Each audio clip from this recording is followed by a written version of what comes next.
phone went off beforehand saying you should be God damn it! I already clicked the button. That's maybe I heard it in the other room. I don't have my phone with me. I did hear the. Oh, you did hear it? Yeah, I heard the. That notification is loud as fuck. Yeah. I didn't think that notification was gonna be that loud, I'm gonna go ahead bro. and put the tweet. Was that you doing the tweet? Because I heard the thing go off again.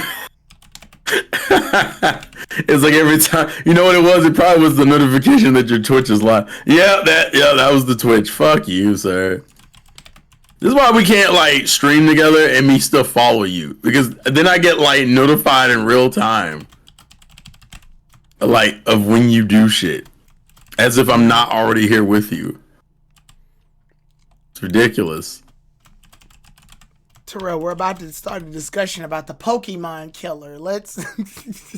Oh Lord, what's up, Boom? What's up, Navy? Nah. We them boys running. We them boys. You gotta say running in monotone. His name is actually Dem Boys Running, but I like vibrating. Oh, okay. The Insane Game Freak is streaming. See, okay, cool. See, that's what happens when we're fucking. Every time we stream together, our fucking phones and shit go off. Notification. Did you know that Tyrone the God 3 was streaming? Hey, did you know that we're covering both platforms? All right, we're covering Twitch and YouTube. Hey, did you know your friend the Insane Game Freak is live? Like, what the hell? You said 7:15, it's 7:16. You're a minute late. It's not my fault. The button went left, okay? When I clicked right. We literally clicked the button right then and there. It was like the timing was kind of fucked. Oh, Palworld, bet. Let's chat about how it caught Nintendo off guard. I don't think that's... Here we go. They're already coming, boys. It's Friday. It means beer for me. All right, Boom, listen. Just don't get too drunk. Yet. Give me like an hour and a half first. Yo, turn up. It's too early. Gotta discuss. Oh, hey, Kuro. Gotta discuss them all. Yeah. Welcome, ladies and gentlemen. It's your boy, the Insane Game Freak, and TG3, the killer. On Twitch too. I think. I like how you typed it and said it like I did. They couldn't, but they heard you. Yep. This is for. What if the people can't hear Terrell? Then why the fuck are you on YouTube? You insensitive bastard! What if they're here for the chat? I'm sorry. Are you writing captions in real time for the people who can't? Yes. Terrell, I'm doing my stream in Braille, you bastard. So what do you do for people who are blind and deaf? Hey y'all, bump. What up? They wouldn't hear you. Are you putting? Are you indenting the screen on the fucking... Family Guy did do that one time. They were like, hey, bump, 3 bumps, a vertical and a square. Like that, the fucking... Oh, my God. But, no, real talk. I apologize for that. What? Is that an amiibo in the background? Where? I'm looking... Did you get the Xenoblade? This is slightly off topic. This is giving people time to come in. Did you get the Xenoblade 3 amiibo? Yeah. You did? Not the amiibo, but the collector's edition's right there. Okay, we sold that amiibo at our store. It was the main character and the chick with the like disc blades. Yeah, no Mio. Yeah, we sold that. So people were buying the shit out of those. Yeah, I'm glad to see Xenoblade has gotten its love and respect. Why the fuck is 5? The word 5 Pokemon is trending. Yeah. I don't understand that. I see Sparking Zero's trending on my end. Oh, it's just says top 5 Pokemon and let people judge you. Oh, yeah, I did see those a couple of times. I got 2 of them. Nice, Omar. You're going to resell the fuck out of one. I already know what's up, bruh. Why all of a sudden is the 5 Pokemon trending? What the fuck is going on? They're sending out the ninjas right now. That's probably why. Their fucking event will be like in like what less. Ironically enough, I think the week I come to see we hang out, I think is probably when the event's gonna happen. Right. Because isn't it like February 8th, right? I believe so. Yeah. I'll be on the fucking plane. That's bull. I can't do a live reaction. That's hoe. Yeah. We know what we should do. We should do like a group reaction that night. You and Nessa would have to. I wouldn't be there. Remember? No, you'll be there Thursday night. I'll be driving, but I'll be super late. Like super. That means you got to make sure you got to drink coffee or find some way to stay up.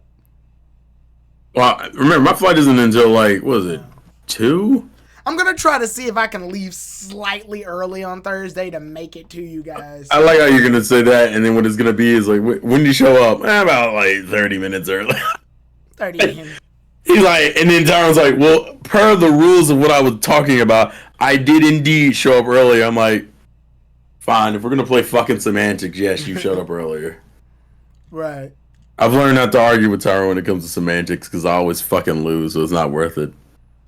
But for those of you who are in here, I think we've given enough time. It's been like 6-7 minutes. Yeah, we got Aqua Sakura, we got Desdar up in here. We here. No, I'm gonna open one and keep one. We're here to talk about motherfucking fake Pokemon. So Palworld is I wouldn't even. It's not even out. It's okay. So the it's beta early version's access. out, right? Yeah, it's early access. It's early access, but you can buy it on Steam for $30, and I think if you have Game Pass, it's just free because it's Game Pass. Yeah. It's only on those two platforms, so if you're a Nintendo owner, ironically enough, you can't get it. And if you're a PlayStation owner, you can't get it, which is why PlayStation fans are just angry as fuck at everyone. It's available on the Xbox Game Pass. And Xbox is in the corner like, look, I got my own Pokemon. What you gonna do about it? I'm like, yeah, but the 8 million, I think it's like, what, 7 or 8 million sales it's reached has mainly been from Steam, so... In the Xbox Game Pass. No. The sales only come from Steam because you can't buy it from Game. You can't buy it on Xbox. You just have to get it through Game Pass. Because technically it's not. Yeah, 8 million. Thank you, Mel. I made sure to do a little bit of research before I just jumped into this. One thing I do like about the pals, they have some pretty clever nicknames. Well, they have clever names, I should say, just names. They have some clever names for some of the pals. I do like some of the names. I never played the game, but I did see that. Like the list of them all. Yeah, you're right, Kuro. It costs them $30 definitely helped the sales, because realistically, $30 is an easier sell than 60 or 70 or 80. Right. So there's a lot of different ways we can approach this. Because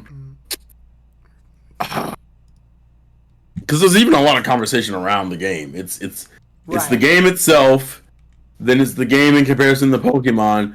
Then it's Pokemon and how Game Freak needs to do fucking better or give Pokemon to another developer. Like that conversation again. Right. And then it's also like Pokemon ripoffs and then copyright infringement with some of the designs and then the little statement that Game Freak put out like, what was that, yesterday or the day before? I think it was Wednesday that they put out a statement. There's like a lot of different areas of how we want to approach this. Right. I guess... to me, there's not a lot of point in talking about the game by itself, only because the game by itself seems to be overall like a positive experience. Pretty well received, yeah. It's very well received. The sales, if nothing else, have proven that it's well received. So I'm not gonna take anything away from the quality of the title or try to downplay the game in itself in that aspect. In terms of the quality of the game, I'm not touching that because that's not really the important part. The important conversation that's been going on is the comparisons with Pokemon. So there's like I said, there's different parts of this. Either we could talk the copyright infringement, we could talk about how this is what Game Freak needs to do, and this is what they need to do to be better. And I guess we need to have the conversation with Pokemon as a game franchise before we even hit this. Do we believe that Pokemon has declined as a gaming franchise? I mean, quality-wise. I mean, that's been the case for a while. I want to say that's been the case since Gen 5, realistically. I think, for me, the only reason I've been as invested in Pokemon since Gen 5 ended was because of the online competitive. But that's something that, debatably, I would like to say is outside of the realm of Pokemon. It's in the game, obviously. But I want to say only until about Gen 8 did Pokemon really go, oh yeah, the competitor, let's really dig into that. Like, yeah, we've had tournaments all the time. We've had Pokemon Worlds, which is one of the biggest events. But obviously, they know the marketing's been doing the sale for that mostly. The competitive scene in-game, we just now are able to see the EVs of our Pokemon and like, do our Pokemon have good IVs? We weren't able to see IVs clearly until what, Gen 6? Gen 7? Yeah, we weren't able to see IVs on your Pokemon until about Gen 7, Gen 8. And we had to, like, in other gens, you had to talk to a guy, and then they would tell you your Pokemon got good IVs.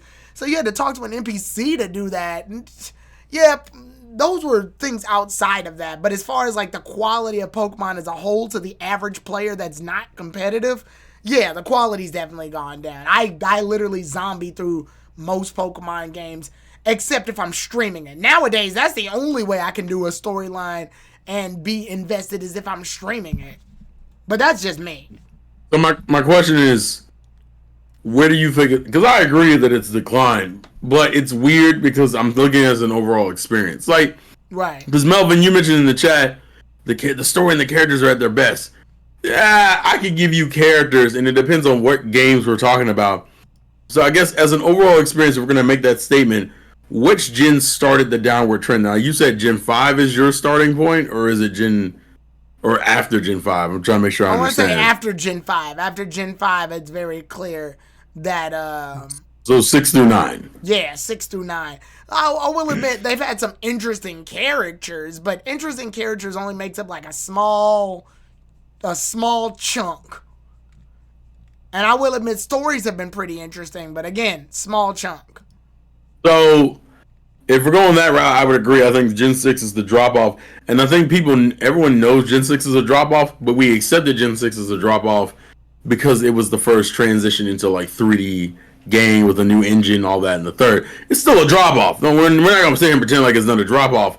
But it was one of those ones that was more acceptable. And then Pokemon started going in a lot of weird directions with Sun and Moon, Sword and Shield, and then Scarlet and Violet.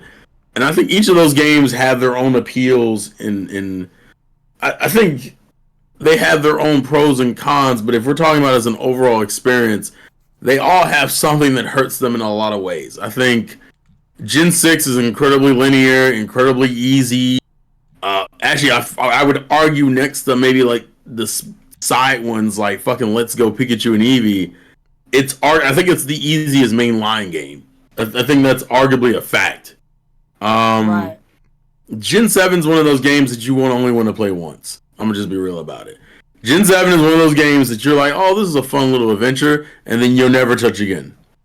Because it has a whole bunch of shit in it that makes you want I gotta do this again. I tried to play Pokemon Sun once. I like from scratch from the beginning. I couldn't do it. I could not do it. That tutorial scene is woo, that was crazy. I'm like, gosh, y'all talk a lot. Y'all know that? What up, Red Dragon? What up, random name? Hello. So, and then if we hit now, I would say the more confusion ones or the harder ones to explain is probably Gen 8 and 9. Gen 6 and 7 have openly definite problems. Now, Gen 8, I think the biggest issue is that it's like a half step into what they wanted to do. It's like, oh, Pokemon wants to do open world. And Gen 8's like, sure, but like not all the way. It's like this one area that you get to extremely early in the game, and the only part of it that's like really cut off is like the other half of it, which you get access to not too much later. Its story kind of suffers, but it has good characters. Mm-hmm. And its traversal is incredibly linear, which is what most people don't fucking like. People don't like. Right. The problem is that it's like lazy linear. Linear to me can be fun. There are plenty of RPGs that are linear and are fucking amazing. The problem with Sword and Shield is that it's linear. It's like baby linear. It's like, Tyrone, here's a path. Cool. You go down the path. There's like a little divot where you see a Pokeball like 5 feet in front of you. Wow, you found that in a secret place. And you're like, I'm going to be real with you. Once I went to the towns in Sword and Shield, I never went back to them. I think Motostoke was the only town I wound up going to consistently. I can't even remember the other towns. That's how bad it is. I remember the towns. I think the thing that I think helped Sword and Shield a lot was his characters. I think Sword and Shield has a strong cast. Even then, I feel like the characters had potential, but they weren't executed to their best. Like I agree with that. Yeah, if you read their trainer cards and stuff, if you read their little like ID cards, there's so much interesting stuff. Why couldn't they put that in the game? Yeah, I always and the problem is that the fan base is split on what they want and what they don't want from Pokemon. Right. Because a lot of people's argument was, I want open world Pokemon, which I was always an arguer, and I think who said it? Oh, Daryl Zone said it in my chat. I don't need an open world Pokemon. Pokemon can be linear, and I would be perfectly fine. But that requires you to double down into the RPG side of Pokemon, which is what they don't do. And it's obvious based on like recent events. Mm-hmm. They very much took the major criticism they took was improve the open world, which is why the DLC for Sword and Shield was a better open world. That's why Arceus arguably was a better open world. And then we got Scarlet and Violet, which I think the best thing about Scarlet and Violet is its open world. Right. That's like the best thing it has. The problem is that when we got through these games, I think Scarlet and Violet has really weak characters, like almost completely. The only characters I think, the only time I really fuck with the character dynamics is when they're all four of them are together at the very end of the game. Like that's the most I enjoy. I think Scarlet and Violet's biggest problem is literally anything that doesn't have to do with the open world. Right. And even in the open world's problem pretty much hinges from fucking broken game. Like game needs to be fixed and has a bunch of bugs and shit. And it made it worse for like competitive players too, because instead of just getting the TMs and being able to use them forever, you have to gather the materials again. That was their way of extending the game to go, hey, it's so that you can play and explore and go out. No, it's not. Now it's just pointless grinding. Now I gotta kill 5 Diglets just so I can get Earthquake. That's stupid. Like, bro, do you think the $60 price tag contributed to the criticism of Pokemon? Oh, that's right, because when it went to the Switch, we started to pay $60 for games. It wasn't $40 anymore. Okay, so here's the thing. Yes, but I think it became more offensive depending on what game you're talking about. With Sword and Shield, it was annoying because of the graphical unpolishedness of the game. No one really complained about Legend Arceus. I don't think anyone really cares about the $60 price tag if the game was worth the money. And that actually, in this DAR, that's the other issue. Pokemon very much still wants to cater to a mostly child fan base, as if Pokemon's fan base is just children. Right. Because this DAR, you bring up the fact that there's no level scaling, which was incredibly frustrating for Sword and Shield, and it was worse for Scarlet and Violet because they knew people were mad about it. And Scarlet and Violet made it worse because you could approach any gym in any order. Like, at least with fucking Sword and Shield, you still had to go in a certain order. You couldn't really deviate the way you wanted to. But people wanted that open world freedom to go to any gym what you wanted. The problem is Pokemon has always had this problem where they try to do something that's new, and like when realistically every RPG does it. But they try to do it in a way where they feel like, oh, this is a new step for Pokemon, and then when they do it, they always pull their punches really quickly for some reason. Like, well, actually, this is interesting. Never mind. Well, this already brings up another good point. We don't have any voice acting yet. You have cinematic cutscenes now. Or ones, yeah, where Nimona is openly talking, but because she can't, there's no voice acting. It's just her moving her mouth. I wouldn't even care about the voice acting as much. The problem is that Pokemon has been going through its like, what the fuck am I doing phase. To me, after X and Y, it was very. Well, actually, I would say starting with X and Y, it was very much. I would argue even Gen 5 was part of that, of trying to figure out what they want to do. That's why X and Y introduced Mega Evolution and started doing the whole, well, we need to make old Pokemon interesting. So each generation after Gen 6, like modified old designs. Oh, we have Alola forms. Now we have Hisuian forms. Now we have Galarian forms. Now we have regional. Yeah, not even just regional variants. Well, not even just the regional variants. Now we have the Pokemon that are like literally a different Pokemon, but based off the certain one, like Toadscool and Toadscruel. They're not regional variants. They're just Pokemon that weirdly have similar names, but are a different Pokemon, like Wiglet and I don't understand that to a degree. It's supposed to be like Divergence, like where Pokemon have like in real life. There's some animals that obviously look similar to each other, but they're different species. But it's because that design is best for survival. And here's the thing: I don't think that was a terrible fucking idea. They just got really biased of which Mons got that attention. Certain Mons, most Mons, I'll say, be fair, they didn't double up on the same Mons the majority of the time, but some mons absolutely got Right. doubled Hey, up on for Michael, no what's good up? reason. Because fucking, what was it, Mewtwo and Charizard doubled up on. Yeah. Like, the starters each got, like, variants and shit, which wouldn't have been a big deal. And then the gimmick changes, so now they have to come up with more BS reasons to get certain forms into games. Now, I know there are certain complaints that people brought up, like, why is it that the Dex isn't fully in one game anymore? And I'm like, guys, this is, to me, this is the problem Gen 5 had, and it wasn't even Gen 5's fault. Gen 5 was like, I'm gonna just have a game that has new mons in it. And you Right. know what the fandom said? Where are my old mons at? And we were like, what the fuck? Right. So as a trade-off, we've gotten less new mons and more like divergence of which mons end up in what games. Mm.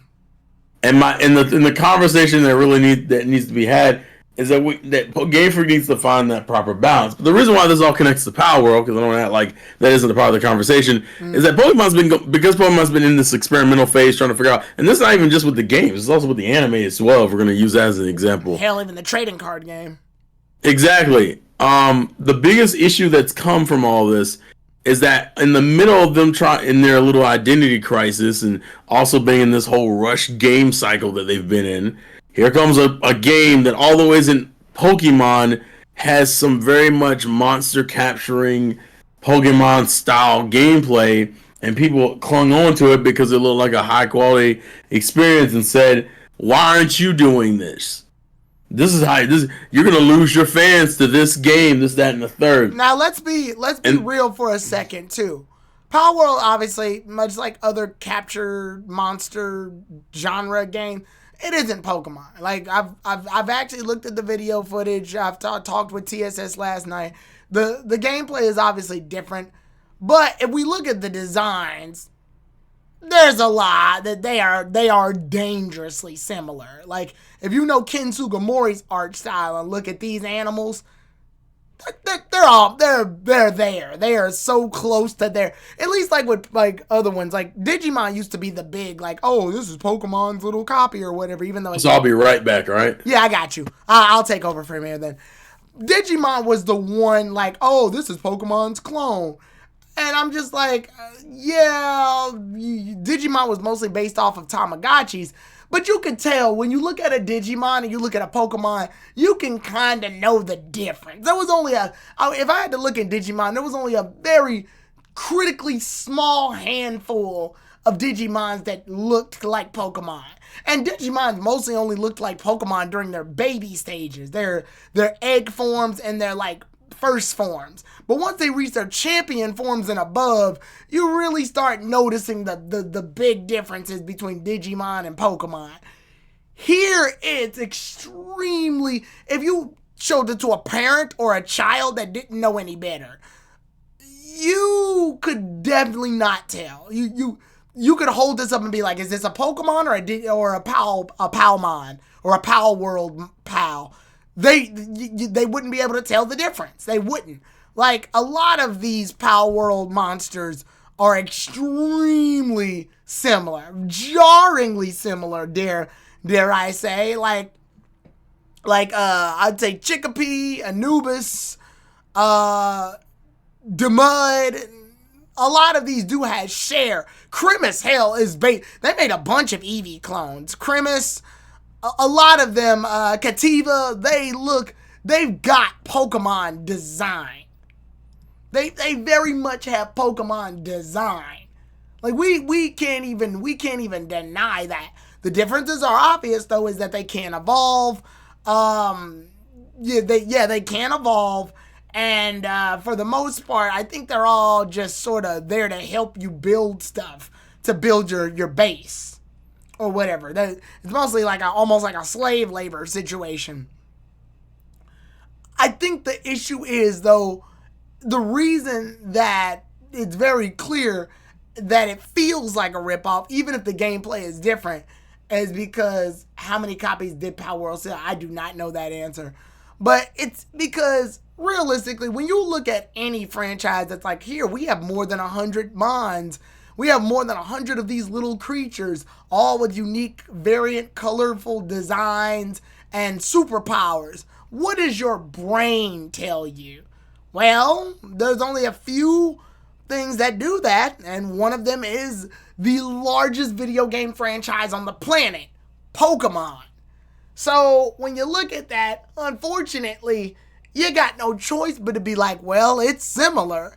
I mean, hell, that's why even in the anime community, when people go like, oh, when you talk to like non-anime fans and you see characters with spiky hair fighting, well, there's a bunch of animes that do that, but then what are they gonna say? Is this Dragon Ball Z? Like yeah, because Dragon Ball Z was brought to the West and advertised very much in that fashion. So much like that, people are gonna make those very broad comparisons.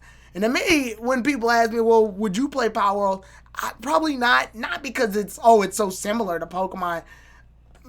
Pokemon has always had my like kind of heart, like my soul trapped in it. But that's because I've invested into competitive battling. So they kind of locked me in. If I'm bored one day, I may give Palworld a chance.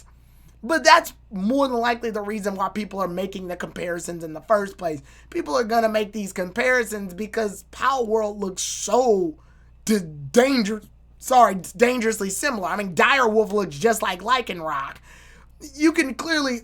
I think the reason that Palworld's getting so much flack, too, is because with other copies of...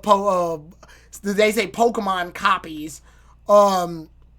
when you look at a Digimon, for example, you can kind of vaguely compare them, but it's not enough. Whereas you look at like Palworld monsters, and you can so clearly be like, oh, this looks like Zorua. Oh, this looks like Pikachu. Oh, this looks like Eevee. Oh, this looks like Lycanroc. Oh, this looks like... Yeah, like it's very clear that when you look at them, you can make very tangible, solid comparisons. Like, you'll look at some and be like, yeah, that so clearly looks like a Pokemon that exists currently. So I can see why people have made that comparison.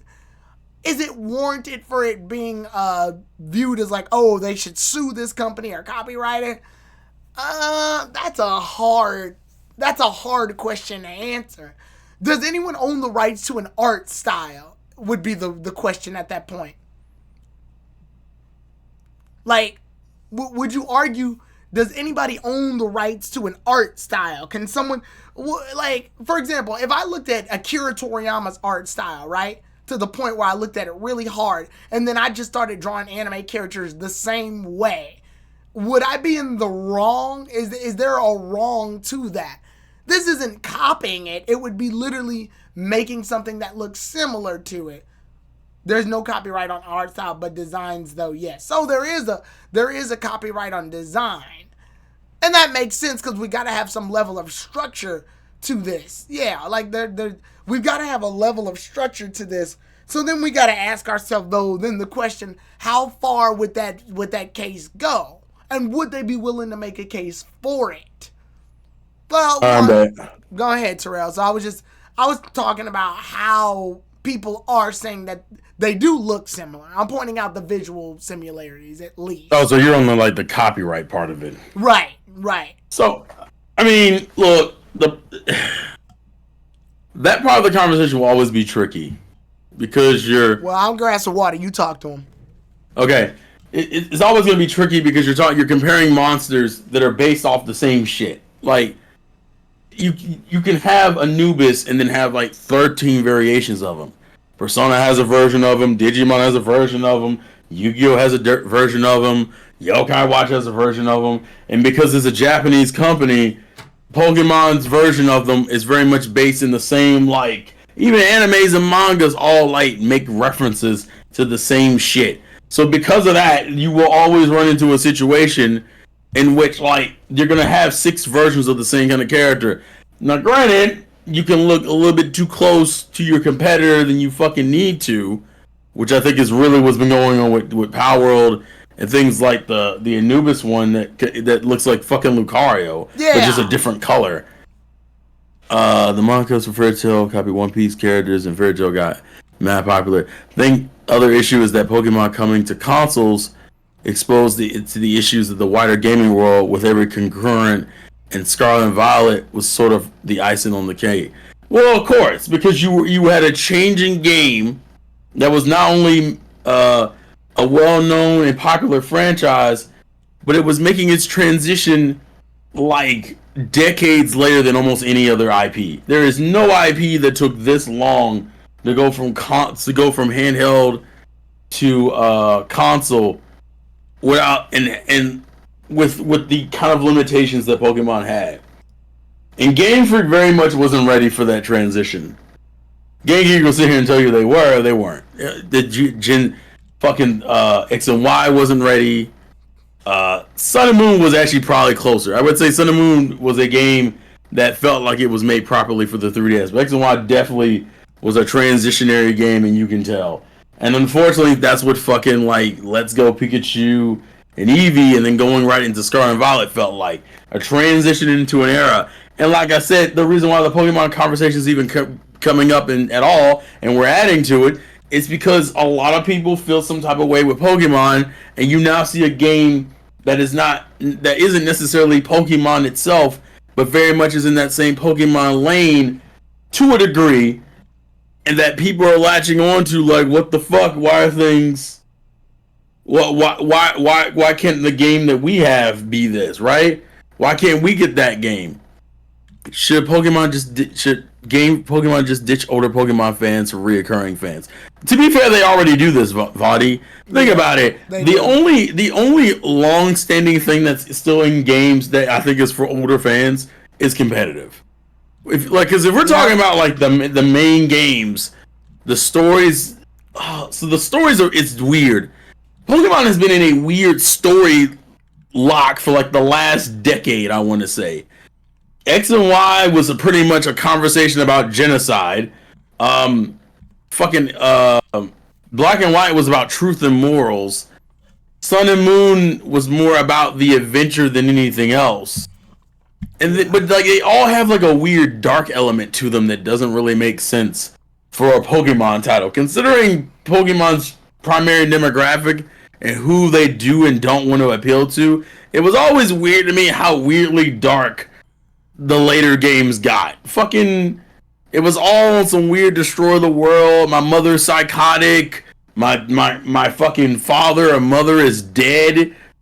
We got alternate timelines and people have fallen through wormholes. Like, this has been the later games. So even fucking, Arceus has it, where the train guy, one of the train masters from Black and White, just fell through a fucking wormhole and is now in the past. Bingo. And I don't know why Pokemon's going through this weird, let's tell weirdly dark moments in Pokemon, but then have a game that still doesn't want to level scale. Like, what the fuck? Like, some of the cool thing, and it's crazy, because every game has something in it that's kind of cool. Like, fucking Mega Evolution is kind of cool. Fucking, Dynamaxing, and some of the cool new evolutions and variants we got were kind of cool. Fucking these open world and getting to see Pokemon interact properly. There are things I like about Pokemon that are, like, in the later games that, like, no one ever brings up. Like, the fact that it isn't until the later games that you actually see full evolutions, like, in the wild. Right. It's like babies and full evolutions were never in the wild. It was always like you can only find Jigglypuff in the wild. And now in later games you can find Igglybuff and Wigglytuff in the wild. Same thing with Haunter and Gengar, right? You only saw Ghastly and Haunter. Now you can find Gengar in the wild. That's some cool, subtle shit. And then you got Palworld over here that has these creatures that can, like, carry guns and build and shit with you. And let's be real here, that's kind of what people want, right? They want that Breath of the Wild for Pokemon. Imagine, what do people remember when Breath of the Wild came out? When Breath of the Wild came out, that fucked up the whole gaming landscape. And one of the first things people wanted was, where's my Pokemon Breath of the Wild? Where's my Pokemon game where I can travel the world with my Pokemon and build forts, like, in secret bases, like, in the way they, like, it's funny that the older games had ambitions that were never fully realized in, like, 3D games, even though we had the ability to. Secret bases was something that was introduced in Gen 3 And then we got into console games and we still can't fucking do I want to say that ever since Gen 7 or 8, or around that time, I want to say probably up to about Gen 6, Gen 7, it always felt like the Pokemon were starting to, ironically, the more we got into open world, it felt like our Pokemon were becoming more distant from the world it's in. For example, and I just learned this actually, in Gen 3, if you use cut in the grass, it cuts the grass, but if you have a Pokemon with the ability Fury Cutter, it cuts more of the grass. I didn't even know that. Yeah. Huh. Didn't know that. Yeah, that's new to me. Didn't know that. But that's something it would be a fun little thing to figure out. Here, there's none of that with the recent Pokemon games, because it's either A, you're riding on a giant motorcycle dragon that can do most of that job for you.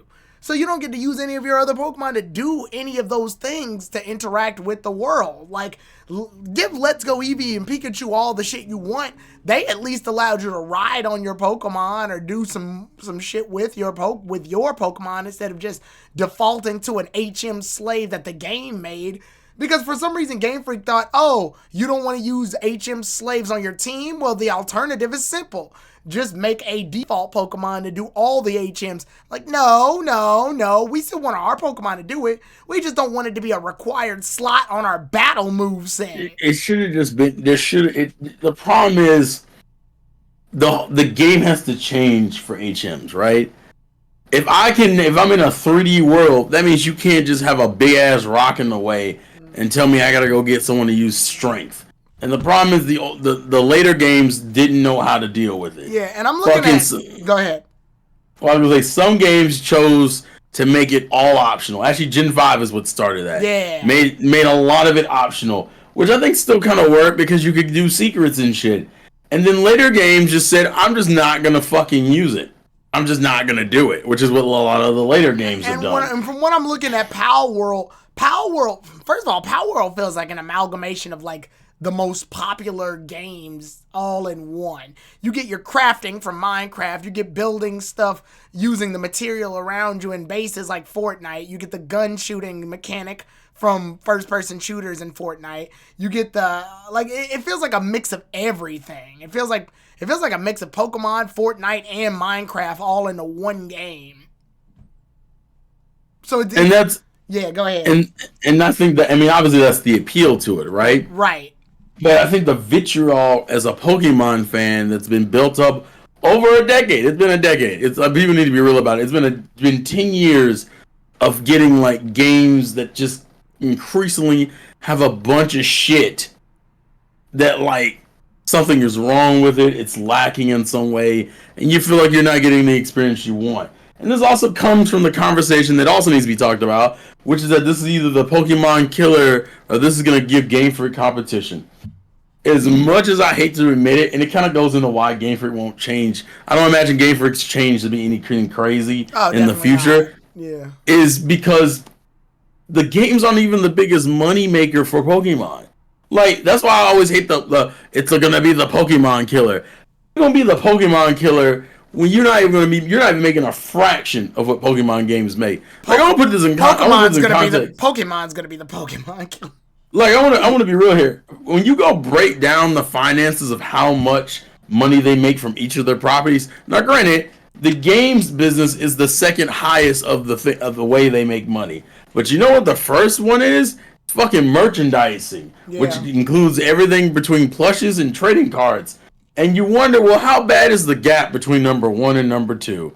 It's like, listen, the biggest success Pokemon has had game-wise has been on the Switch.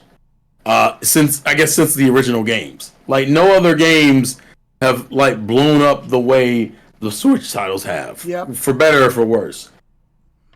And those games are topping out, like, in the 22 millions, right? 22, borderline 30 million, right? The fucking merchandising is hitting, like, 90 million. It's not even...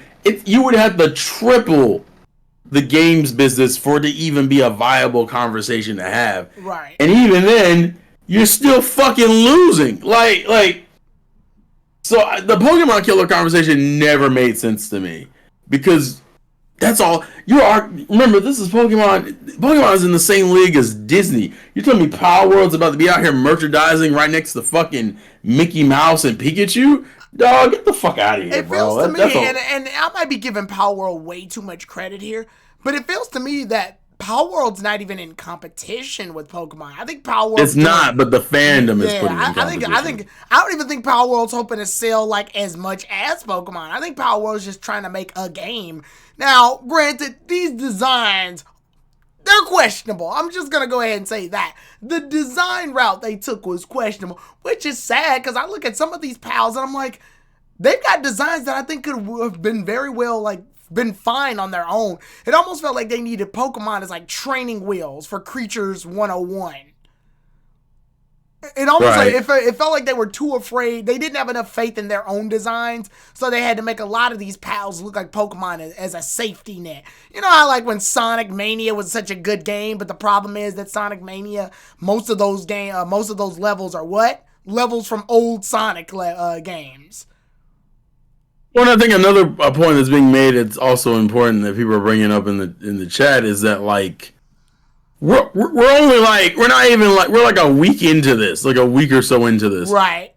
To be making conversations with Power like this is implying that Palworld is going to be Power hasn't even proven it's going to be a long-standing game in the first year, for God's sakes. Right. It is still January of 2024. We don't even have confirmation that Pokemon is going to be out. I mean, that Palworld is going to be out here relevant in the next few months, especially when you got games coming out that the whole gaming community have lost their shit. Like, are we pretending like this is going to be another Baldur's Gate 3 situation or an Elden Ring situation where it comes out and it literally changes the gaming landscape? No, we're not even doing that, because guess what? Game Freak is on a course. They've always been on the same course for like the last, I want to say at least decade, and it's probably been longer than that. It's probably been like 15, 20 years. Right. The first year, new generation. Second year seems to be now DLC / remakes. Mm-hmm. Third year is usually when we're transitioning into another generation. Like, each Pokemon game gets about 3 years now. Starting with Scarlet and Violet, starting with Sword and Shield, we now get DLC. Woo! But like realistically, this year is going to be a remake of some sort, unless they want it, or a side game. Usually that second year is either remake / side game / DLC. Right. And by the time we hit the third year, that Palworld's not fucking any of that up. Nah. Granted, there's a problem with that formula, mainly because Game Freak doesn't have a big enough team to really do what they need to do. Because people want to sit here and have these conversations about Scarlet and Violet. Scarlet and Violet could have its good points. The DLC could have its good point. Don't care. The game still doesn't fucking work consistently. It has a bunch of bugs and shit in it that hasn't been properly addressed. And that's something that we need to have a conversation about. Let's think about this for a second. If Palworld was released under the exact same conditions as Pokemon, do you think people would even be talking about it? No. Well, they would, but they'd be bashing it. They'd be bashing it to oblivion. No, I wouldn't say get bashed. It'd be a lot more. I would say they would be less aggressive towards it. The main two reasons is this. One, it's still early access, so it's not like it's the game. So an early access game having bugs is a lot more acceptable than a long-running franchise by $1 billion company having bugs in their mainline games, right? And then the second thing is, I think it would still be viewed as a quality, like, oh, this is so close to being fucking amazing, just fix the bugs. That literally would be the conversation. That's why Destiny 2, even though Destiny 1 was such a fucking disappointment, Destiny 2 has gone to be a relatively successful game. Because of the name. Well, no, because the game still had promise. If the game plays good and people enjoy it, some people will put up with shitty stuff. No, I haven't seen the Salazzle ripoff design, Daryl. It took $10 million and 11 guys who have one other failed game to their name to do this. How many people do you think works at Game Freak? Listen, I'm not, and I think that's the problem. The conversation is like, oh, well, you know, why can't Game Freak do this? I think the fans need to come to an agreement of what do you want from a Pokemon game at this point? Because I don't think none of us are in agreement consistently about it. I've heard people who are like up and down, want that open world shit. I don't need my open world shit. No, I still don't need my open world shit. Yeah. Destiny 2 was Goki. Destiny 2 has been more successful than people give it credit for. It's just not, Destiny 1 kind of fucked it over because of its name, because of how poorly it came out. But the point I'm making is we haven't come to a consensus as Pokemon fans of what we want from a Pokemon title. Because a lot of fans are like, I want open world like every other fucking title is now. And I want essentially they want to do what they do in Palworld. I want to build shit. And I'm not saying that there aren't aspects of that I think are cool, but we were also saying the same thing when Breath of the Wild came out, where you had to scavenge for materials and survive on the lay of the land. People want that anime-like experience, right? They want that fucking traveling across the region with your Pokemon. I think Pokemon, to me, it's weird because even though I have my problems with their stories, I think they make good characters, and I think they have, they have the potential. They've always had the potential. I think people talk a lot of shit about Game Freak because they don't like some of the mediocre experiences they think the games are. But I've never gone in the thought process that I think they're a bad developer. I think they're a developer that's rushed. I think Game Freak always has. Go ahead, I'm gonna go drop my clothes in the dryer real quick. Okay. For me, I always think Game Freak suffers from ideas that never become fully realized. Like, they always bring something to the table that seems like it'll be a good idea, but they always feel like they're running back from it. Like, for example, I think one of the best games that had Pokemon following you was, I think, Heart Gold and Soul Silver. Heart Gold and Soul Silver had the best Pokemon following you. It was very simple. The Pokemon walks behind you. Whether or not it was fast enough, none of that shit mattered. It was the Pokemon sprite moves as you move, and it was consistent. If you run, the Pokemon gets faster. Sometimes logic can go out the window for certain Pokemon because it doesn't matter. It can follow you. It was perfect. And then Let's Go Pikachu did the riding mechanic correctly. For example, if you have Arcanine or Rapidash on your team, you can like ride on top of them. So they did that correctly, but it feels like they always get scared, so they roll back on it. So Pokemon can follow you in Scarlet and Violet too, but what happens? Oh, the Pokemon is so dangerously slow, it doesn't even feel like it's following you anymore. Oh, we've allowed you to pet your Pokemon, but only if you do like this arbitrary camp mode. You can't just call them out in the middle of your journey and start petting them. Oh, you can't go in and have one of your Pokemon, if it's small enough, just be on your back or your backpack. Oh, you got to do this dumb thing where if a Pokemon is too big, they got to scale it down. So now you have this Dialga that's weirdly the same size as like your Vaporeon or some shit.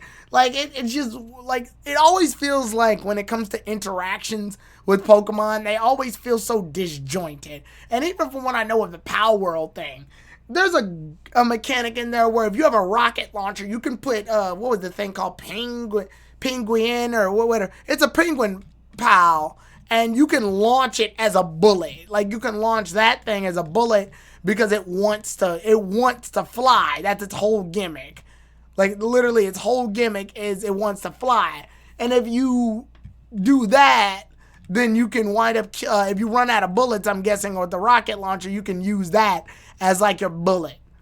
But it's moments like that you can think and go, oh, this pal can do this, and this pal can do this, so I can use it for this. Pokemon's never really had that moment. Pokemon's never really had I can use this Pokemon to accomplish this specific goal, but I can use this Pokemon to accomplish this goal. It feels like more or less all of them can pretty much do the same thing.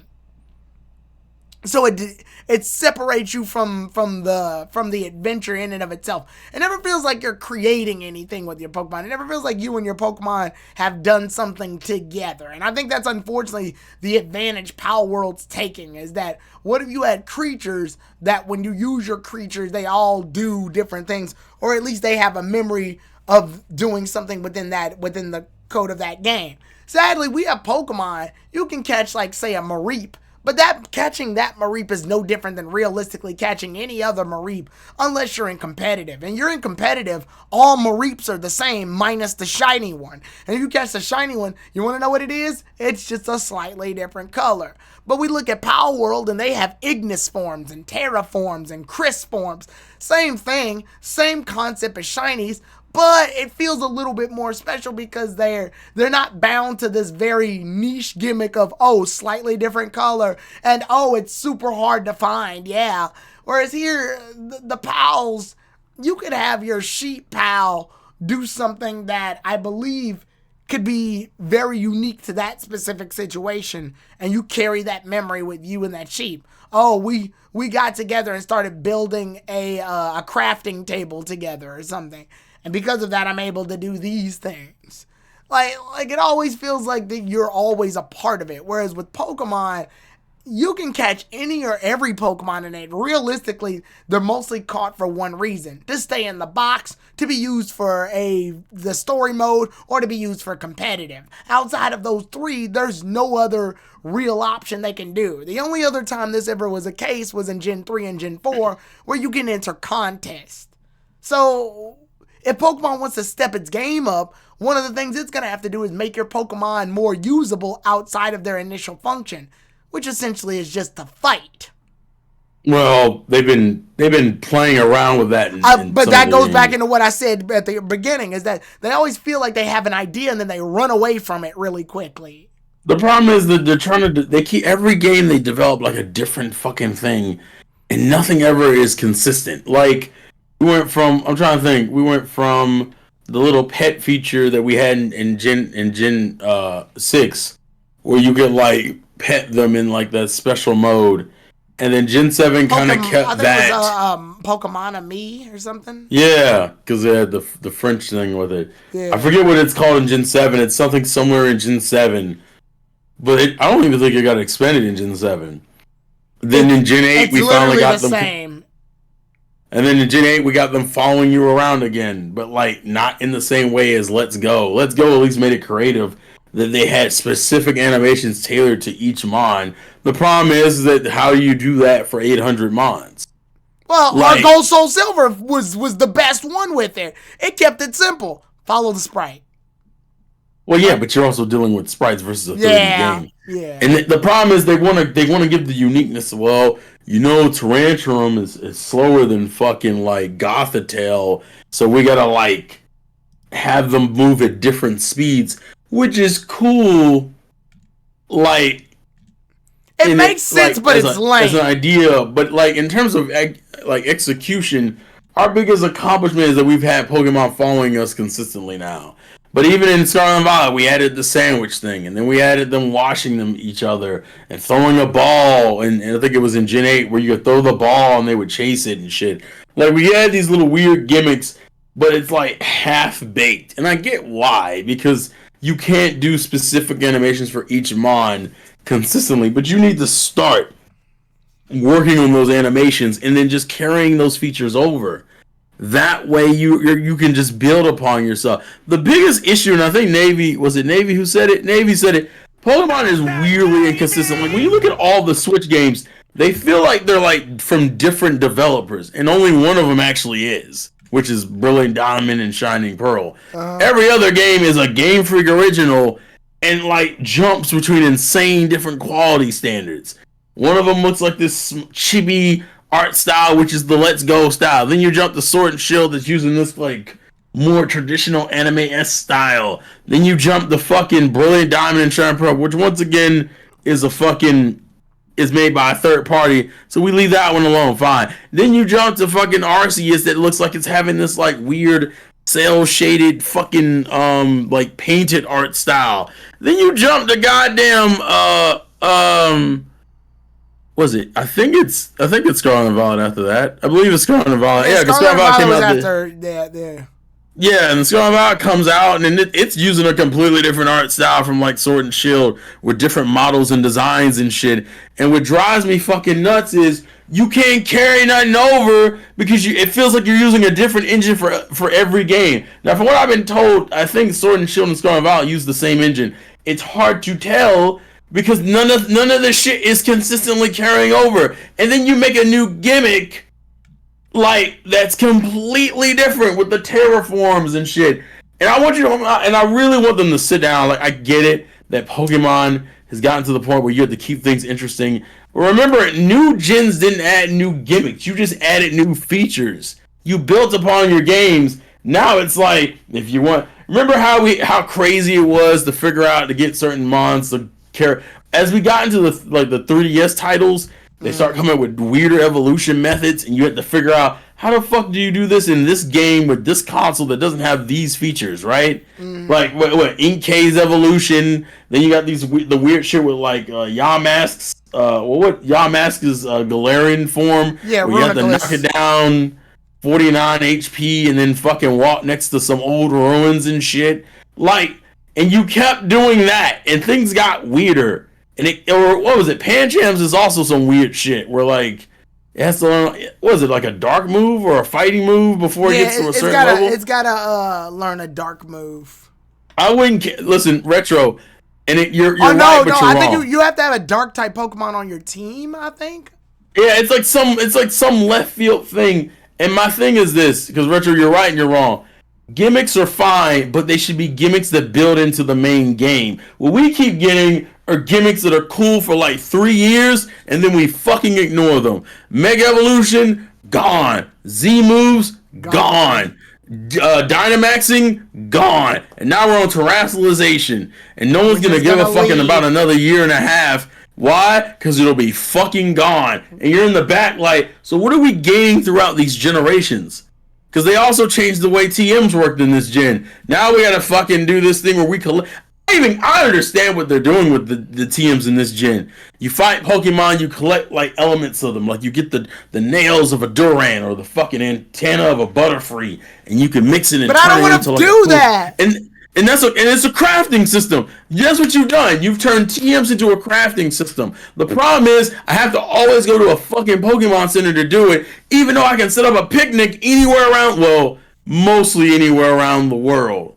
Right. Like, it's like you have all the elements of what you want to do, but you just never fully realize them. And part of it's because every fucking game changes the game. So, like, the shit you did in Sword and Shield, you can't do in Scarlet and Violet. Which is why everything had to be changed. And everyone's in the back like, bro, if you would just build on some shit, we wouldn't have these fucking problems. People wouldn't be out here comparing you to... Remember Tim? When people kept talking about Tim? I forgot about Tims. Tim being this Pokemon killer. This comes up every time a game like you comes out. Why? Because people have things to talk shit at you about, which is all that ever amounts to. Look, this is how Pokemon's fucking up here, and here. And this game has this cool feature and this cool feature. Stop having your lessers be viewed as better than you and then still fucking lose. Because I went and checked. You know how much Tim sold? Only 500,000 copies. Really? Damn. Yeah, and I'm just like... And even this series, oh, you sold 8 million, cool. Next to the Scarlet and Violet that's currently at 20-something million. Now, granted, not even saying that there's a high chance or a decent possibility that they can outsell the latest Pokemon titles, right? Of course there is. But if it doesn't, now you just got this series that didn't do as well as you, but still viewed as a better game than you. And it's like, well, okay, so Mighty Gym Lord, as far as it being making each gen unique, no. Because by that argument, then what made you know what makes each generation unique? The world, the characters, the story. All these fucking things will make a game unique. Terrestrialization does nothing for me. It also makes every gym fight... You can replace Terrestrialization with any of the other gimmicks and put it in the story and nobody would notice. Yeah. Like look, even let's compare with Dynamaxing, since that was from last gen, right? Right. What does each gym do? It shows you it throws out these same type of Pokemon, right? Grass types, rock types, whatever the gym is. And then it throws out a left field mon. And then it terrestrializes them. And then they become the same type as the rest of the gym. And then you're like, well, what about my strategy changed? And people can't tell me objectively that is better than Dynamaxing. That Dynamaxing, although was in a similar vein, you had to work a little bit harder to kill that one grass type. Or Dynamax your mon yourself. But granted, that wasn't really hard either. Then you got the fucking Alola games where it was like, well, I'm going to just Z-move them all. We'll use our Z-move at the end of the fight for some one big-ass attack. Then you had fucking Mega Evolution, which was a broken gimmick because none of your gym leaders really used them except for one. So you're out here Dynamaxing ever since what, like Gym 3? I think it is with with Karina and shit. Yeah. It's Gym 3, and you now can Dynamax and low key just dog walk the whole game. My problem with these gimmicks is that it makes the game pain. Every time you add a gimmick, it makes the game even easier. Terrestrialization makes the game easier. And I'm just like, bro, I need y'all to focus. And I'm tired of hearing this every time a new title comes out. I'm tired of every time a Poke-esque title comes out. Oh, fucking, this will be the Pokemon killer. You guys should just put guns in your games. You guys should... Bro, I know y'all know what the fuck to do. There's nothing in my mind that makes me think that Game Freak can't make the game. I know Orion has his opinions, but fuck that. They can easily make the right game. But the problem is a mixture of timing and focus. Fuck they spend so much time on these gimmicks. I'm just like, bro, I don't give a fuck about terrestrialization. The shit runs worse than the raid battles for Dynamaxing. Right. I think objectively they are worse experiences. They are very clunky. Like just being frozen in the middle of a battle is. And they want them to be so cool. They want them to be so cool, so bad. And they have moments of genius. I think that even in Dynamaxing wasn't necessarily amazing either. But I think the raid stuff you got to do later in the DLC was kind of cool, where you had to choose your path with your squad, but you made it fucked up because you made it random mons and shit. Like, there's nothing wrong with a little bit of challenge. There's nothing wrong with a little bit of focus. Like, I'm just, and that's the part that ticks me off. Now, fucking Palworld's gonna sit over here with its fake ass Lucario and its fake ass Electivire and its fake ass Lilligant and be like, hey, we're just out here trying to have fun, y'all. Yeah. And the Pokemon fans are waiting until February 8th to be like, what remake are we about to get? And you're like, fuck, we're doing this again? Yeah, Who's making the game? Oh, it's the same people who did Brilliant Diamond and Shining Pearl? Fuck, can we, not do this? Like, yeah. Go ahead. Yeah, and it's sad, too, because one of the advantages Pokemon has going for it is the longevity of the Pokemon themselves. Like, because of Home, you can transfer a Pokemon from Gen 3 all the way up to Gen 9 currently. So, that Pokemon that you had all the way back in, 2006? 2007? You can literally bring it all, if you got enough DSs and shit, you can bring that Pokemon all the way up to now.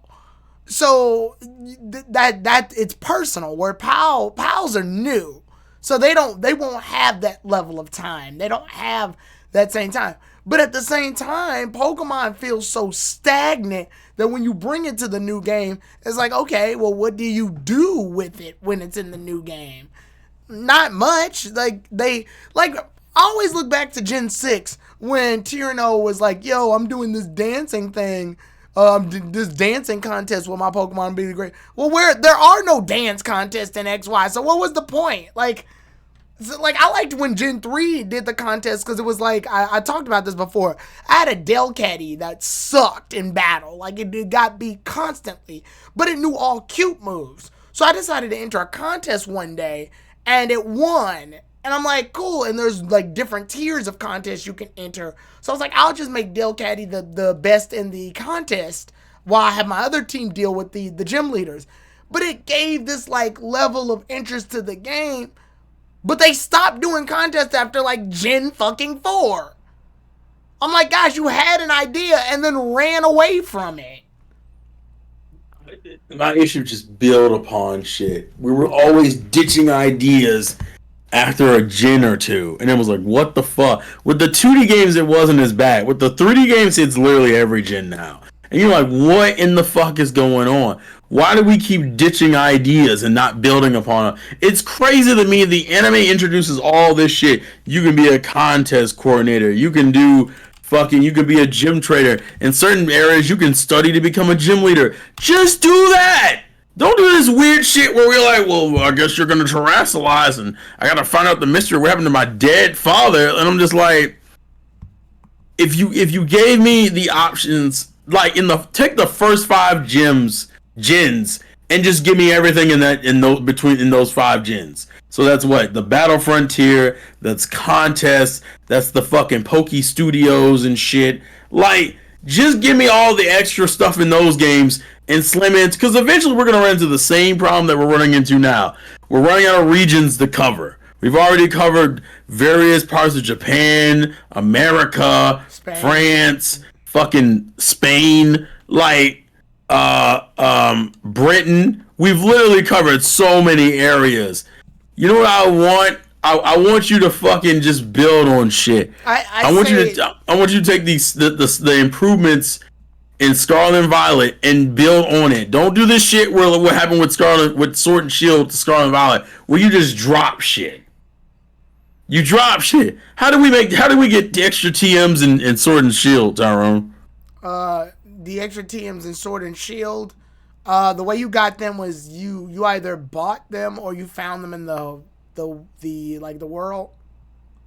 And now in this game we craft them, right? Yeah.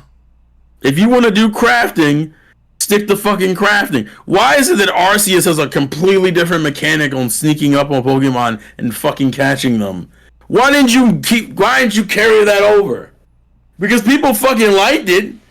Why didn't you carry over mons that could attack and hurt you? Oh, that's the only thing that happens back in the day when Pokemon were savage. So every Pokemon's just nice to you and you can just catch them normally? Or at least give me the option to switch between the 2 styles. Right. And another issue is that Pokemon fans buy large and only play Pokemon, so they're like a tribe in the middle of it. Well, what you're saying is that they're casuals. I think you want to know what the biggest thing is, and this is weirdly, I think the thing that's going to give Palworld the edge. Choice. What? Choice. Choice is all. Whenever you look at an RPG, choice is the biggest winning factor of an RPG. The problem with Pokemon, they tried to give you this illusion of, oh, Pokemon allows you to do whatever you like. Scarlet and Violet advertise itself as find your own treasure, do whatever you want. Not really. You have 3 mandatory storylines that you have to do. You have to fight the bullies. You have to fight Team Star, super forgettable. You have to fight Team Star so that you can get done with the Penny plot. And then after you do that, you can do Nemona's plot, which is fight all the gym leaders. And then you do Arven's plot, which is fight all the Titan Pokemon. You can do them in whatever order you want, technically, even though there's a set order. But it's still like you still have to follow a script. There's still a script. You don't get the option to say no. You don't get the option to do your own thing. Palworld, you want to know what you do in Palworld? Whatever the fuck you want. Whatever you want. You just build stuff. Like, they're here to help you build stuff. The pals don't. The pals aren't there to help you beat gyms and shit. They're here to here's the build thing. Shit. You can have both. Here's the thing. With the Penny plot thing in Scarlet and Violet, that is a cool concept. You know what the problem is?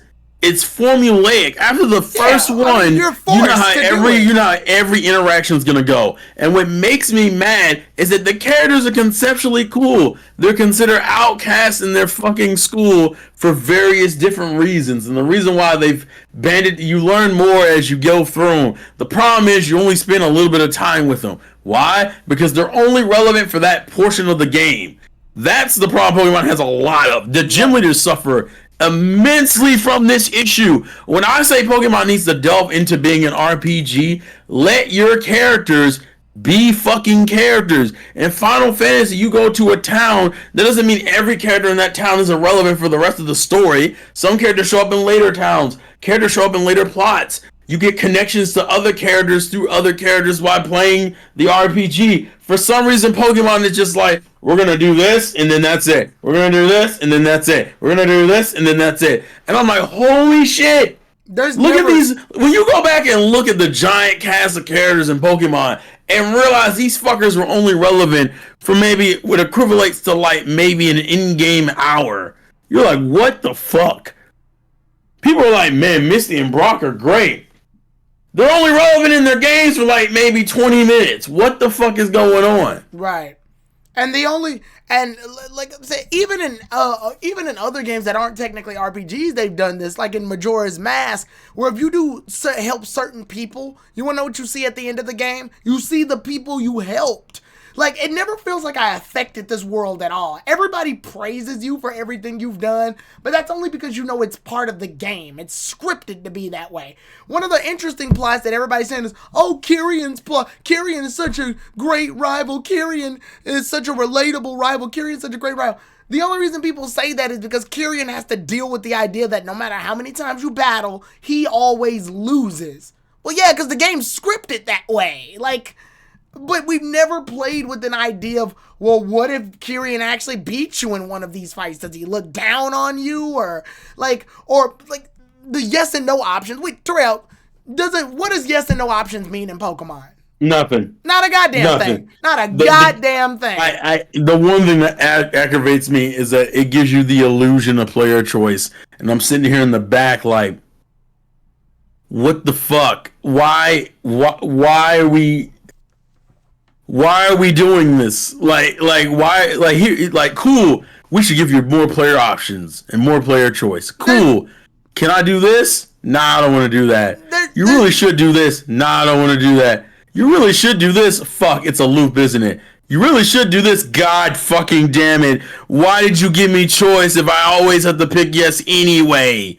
It's like insulting me like I'm stupid. Like I don't fucking know that you're just lying to me. There's never been a moment where you give somebody... Like, Arceus played with this idea, and again, Pokemon does this. They ran away with it. There's never a moment, though, where you get to, like, my sister lost her Meowth a long time ago when she was young, and then you give your Meowth, and it's like she's happier. But then as the game progresses, she starts battling. You made a rival. Ooh, that's great. You made one because of your choice. There's never been a moment where, like, you go somewhere and they're like, oh, this place used to be on fire a long time ago. So one of your grass Pokemon comes in and like does a grass move. And then when you come back in the next like few chapters, like it's a whole like forest now. You can go in and find Pokemon.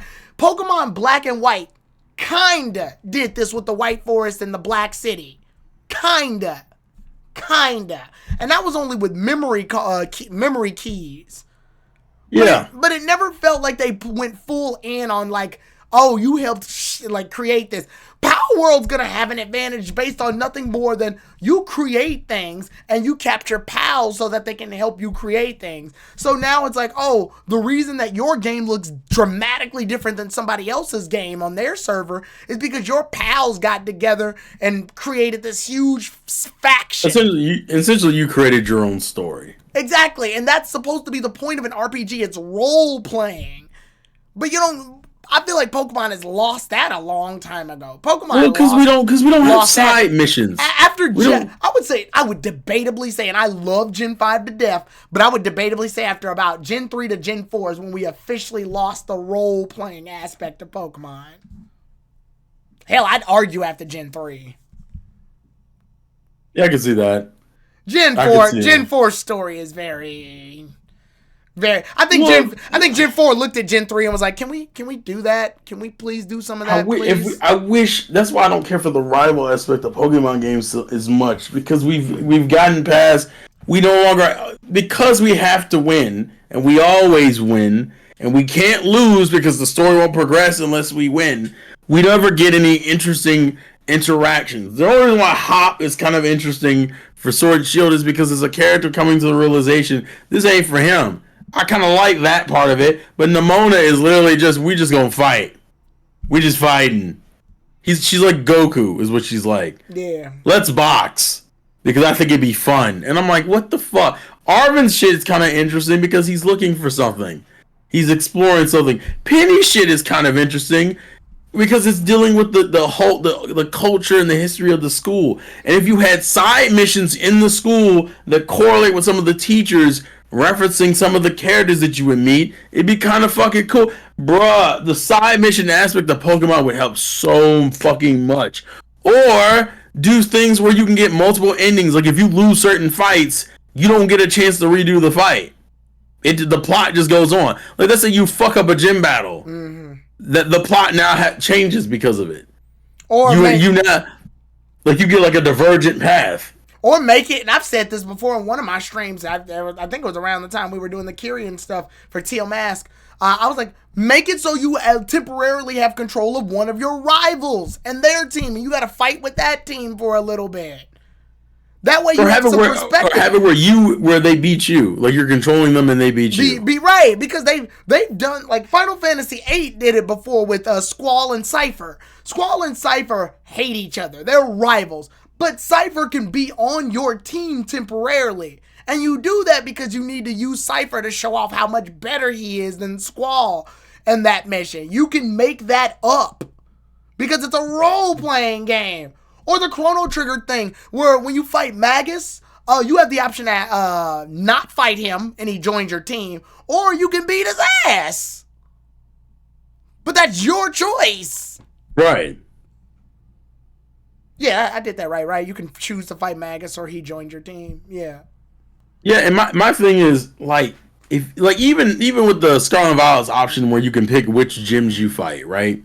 Yeah. If you fight with let's say in the first 3 gyms, whoever you choose to fight will trigger an event. Like there are events that are triggered throughout the game once you hit certain points. So once you get your 3rd badge, there's like this huge side quest that delves into the, like, let's say it deals into the Team Star stuff. Yeah. They start acting up, and you have to deal with certain things, and you get introduced to a gym leader. And if you fought that gym leader in advance, she'll accompany you. So you'll have this thing where now you're fighting alongside your gym leader. Remember, we don't even do that barely anymore, fighting alongside your friends as much. But doing that, but against enemies that are insanely stronger than you. Like, introduce you to main villains that will dog walk you. Right. But you can beat them if you're willing to put in the effort. There's cool side. Pokemon has literally the door open for different types of experiences that you can create. Because you know why? Because they have the fucking playbook of RPGs right fucking behind them with every RPG ever made, and you don't even have to take everything. Just take some shit. What the fuck? How dynamic is our games that the biggest advancement we have in Pokemon is we got 3 different ways. We have 3 different storylines you can do. You can go do Pennies. You can go do Arvins. You can go do Nemonas. What is it? Nemonas is just Gym Leader. Gym Leader challenge. The same shit you've always been doing. Right. Arvins is essentially fighting. It's almost like fighting Titan Pokemon from like a Lola and shit. That's low key what it is. The Kahuna. And then Pennies. Yeah. The trials. And then, yeah, the trials. Totem, and then Pennies is just like Totem Pokemon, yeah. And then Pennies is just base takeovers, which just amount to beating up. It's not base takeovers was such a brain dead challenge because it doesn't change much. The game still plays almost exactly the fucking same. It tries to be a little bit different, and it is a little bit different, but it never goes anywhere further than being a little bit different because you're afraid to have some dynamic shit. It could be where sometimes you start playing as characters you've never met before, but you're playing them and you get to develop your rival's team. Yeah. And then as you go through the game, they learn from your habits. There's so much shit we have. How is it technology's improved and we got all these crazy fucking advancements, and then I turn around and my goddamn level, I think they didn't even make the AI difficult until the goddamn the second half of the DLC for Scarlet and Violet. It took until 2023 to give you challenging AI in a Pokemon game. I would say in story, because in Black and White 2, it's difficult, but that's only if you've already beaten Black and White 2 once and have the memory key to make it harder. And that's if you have Black 2, because White 2 makes it easier. Yeah, I want an easy mode for Pokemon. The hell? I already beat the game already. Why would I want it to be easier? These games aren't hard as they is, and they've gotten easier over time. And Black 2 had a debatably much harder AI. The problem is Black 2 had to give in to the fan demand and make it so it wasn't Unova restricted Pokemon. It opened it up to more Pokemon. So people just went back to trying 2 tactics. Right. Or even have it where certain trainers have mons with hidden abilities. Like realistically, considering I can move mons from Pokemon Home so easily now, I literally can start a fucking playthrough with a broken team. Yep. It's so easy. But have it where there's a punishment for that. Okay, fine, you can do that, but now every trainer you fight, trainers will actually aggressively attack you. Like in Scarlet and Violet, you know how you can pick to choose to fight them? Yeah. Which is a cool feature, but it kind of takes away like the trainer battles because now you have to go out of your way to do them. I like the idea that like if your mons are stronger than they're supposed to be for that area, trainers will go out of their way to attack you, and they'll have harder AI because of it. That would have been a cool feature. Like you fucking came out here, like, oh, let's say the area only requires you to be a level 15, right? But you come out here with a level 20. Bet my AI is harder. I'm gonna use status dropping moves, and I'm gonna dog walk you if you're not careful. Yeah, you're higher level, so you still have the potential to beat me. But my AI is harder, so I know how to use. I'm using different strategies against you that are known in the Pokemon playbook. So Right. if you're gonna come at me at a higher level, you better have your shit ready. That's a cool concept. They kind of they played it's with not that in even the hard. blueberry DLC, but again, that's DLC. That means you got to pay more for the game to sort of be somewhat challenging. Because you saw me fighting the Blueberry Elite Four. Some of those guys were not fucking around. Right. But it's first of all, I didn't even use my. Hey, how's it going? I didn't even use the team that I beat the game with. I used a fresh team that I caught from the DLC. You had to make it harder for yourself. Basically, yeah. Because if you used your main team, there was no difference. Oh, I would have destroyed them. No. Well, but see, Mel, you're right. Legends. Yeah, exactly. Actually, Type said that would have been. That's another cool thing you could have added. If you come into an area with a harder level mine, the AI is harder, and they'll aggressively attack you, but you get more XP for it. So if you want to play easy mode, then just play at your leisure. But the reason why I think Legends Arceus was so good is because you couldn't just cheat the game. You had to play it the way it was played, and those mons could fuck you up. Yeah, they could kill you. And I like the idea that I don't know why that's not still in the main game of Scarlet and Violet. Like, why didn't you keep that as a... Exactly, Donnie, a risk reward system. Yeah, Samurai. And that's the reason why I've made the rule about not buying games I don't give a fuck about anymore. As a Pokemon fan, we have gotten really used to just buying every Pokemon game that comes out. Like, literally, it was no matter, unless if it was a mainline game, you bought it, right? Fucking Scarlet and Violet, Sword and Shield, Alola, Sun and Moon, X and Y, Black and White, Diamond and Pearl. Like, we bought that, and then it transitioned into like the side games. So Let's Go Pikachu and Eevee, Brilliant Diamond, Shining Pearl, fucking Pokemon Legends. And we did this religiously. Ultra Sun, Ultra Moon, fucking Oros. Like, we always did this, and that's why I made the rule after Oros, I want to say. I think it was Oros I made it. I'm not buying side games / remakes unless you fucking earn it. Which is why I have, to this day, not played Let's Go Pikachu and Eevee. I've not played Brilliant Diamond and Shining Pearl. Because who the fuck's out here wasting all this money on these side games that ain't doing any fucking thing? Right. I'm playing, like, if you're going to give me Diamond and Pearl again, I need some crazy advancements that makes me really want to play the game again. And moving this back to Palworld just for a bit, with Palworld, a lot of people are saying that, oh, this is going to be the thing that not even necessarily that this is going to be the Pokemon killer, but this is going to influence Pokemon to change their ways. Trust me, if Pokemon wanted to change their ways, they would have done it by now. Like, I don't think Palworld... I think Palworld is a little bit of a wake-up call for them, but I don't think it's going to be enough for them to be like, all right, let's lock and load and start making huge changes. I'm sorry. It's just, I think Pokemon unfortunately suffers from being so stuck in its formula that that whenever it does make a change, it's so afraid of the criticism and blowback that comes from it. Best example I got is Gen 5. To be fair, Gen 3 had the same problem. Oh, definitely, but Gen 5 was the one where it was game design was even the thing. Because I know gameplay is super important in a game, but when people are introduced to design, the reason they make a big deal out of design, especially for Pokemon, is because people hold these things dearest. Like, every Pokemon has somebody that loves it. to some degree. Yes, even Bruxious has a favorite. But, so when people's criticisms were, oh, it's just a lamp. Oh, it's just an ice cream cone. Oh, it's a literal bag of garbage. And then literally years passed by and people went, oh, I love Gen 5. Gen 5 was great. That was after the fact. Now Palworld's come out, and Palworld's got designs that are dangerously close to Pokemon. People are going, oh, this will get Pokemon to get its gears back together. And I'm like, y'all said that exact same thing in Gen 5 when y'all said the Pokemon was bad. The designs were bad. Now everybody loves the Gen 5 designs because they're retroactive. And it's just like, the consistency of the community itself is so fickle that Palworld is going to seem like either A, a success of its time, or B, it's going to be straight up like forgettable within about 1 to 2 years. But people are making this fuss that it's going to get Pokemon to get its collective shit together.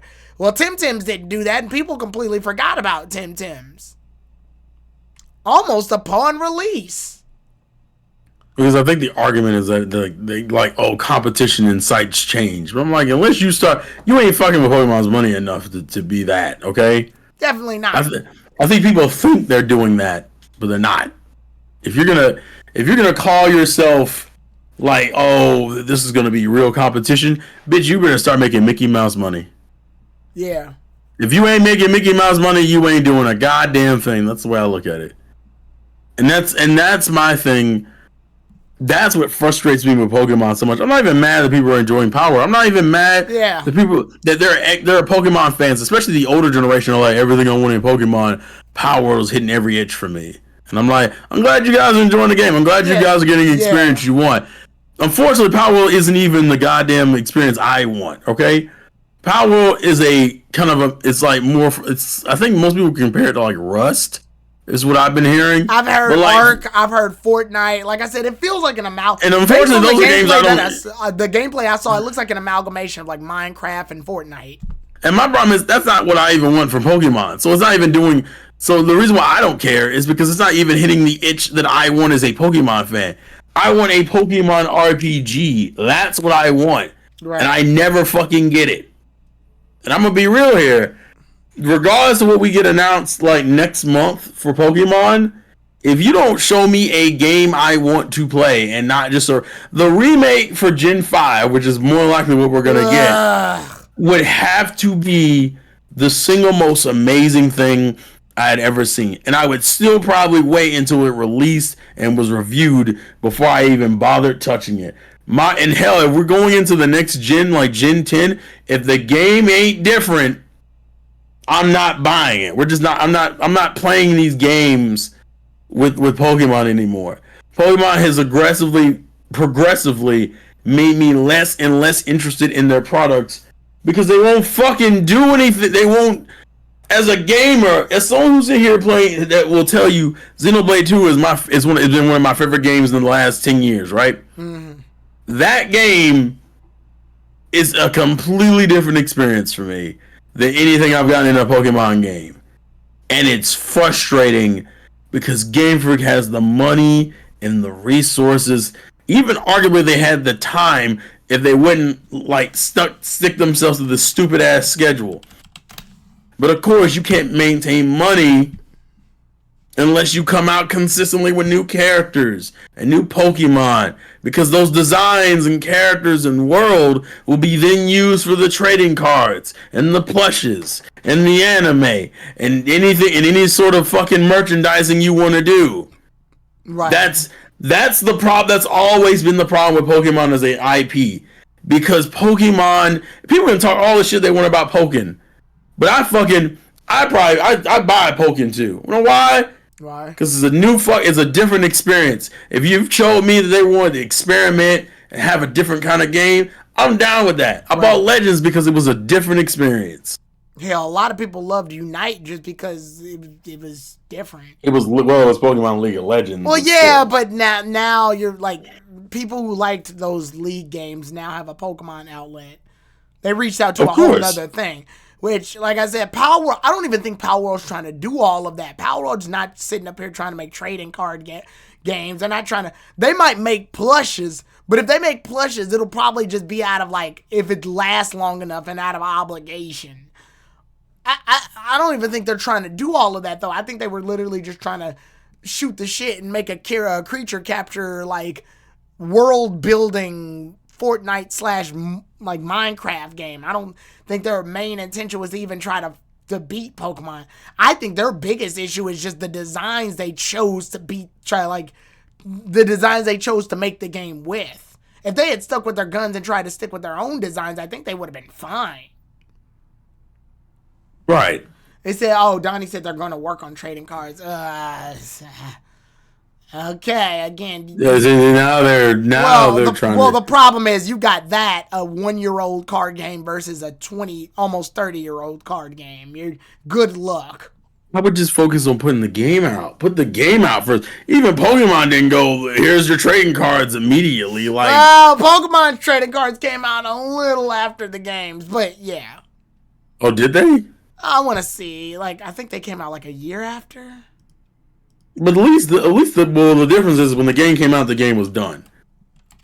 Like here, we're in early access, and you already talking about making cards. Like guys, just let the game come out. Let the game come out. Be finished. 1996, so not that long after. Yeah, so a little bit not that long. Oh yeah, because they did that whole where they struck when the iron was so hot. Pretty much. No, I mean that's fine, but like I said, put out your game first. Let your game be done first. My thing is, I really hope this Pokemon event, this next one, is some interesting side games. The trading card came out like literally in the same year, but Pokemon came out in February. TCG came out in October, so at the end of the year. Gotcha. Yeah. I'm just hoping the next Pokemon games we get are like cool side games. Like I'm about done with remakes because remakes are only cool when they're like adding from a gen. They're being gen upgraded. Well, no, Emmy. February is usually when we get Pokemon news. Right. That's what I'm talking about. Like February is usually it's like February 8th, I think. We always get like a Pokemon Direct. Yeah, Pokemon Day. So, yeah, that's exactly it. So what do you think? What do you think? I guess. Well, I'll let you finish your thing, and then I'll ask my question. I guess my thing.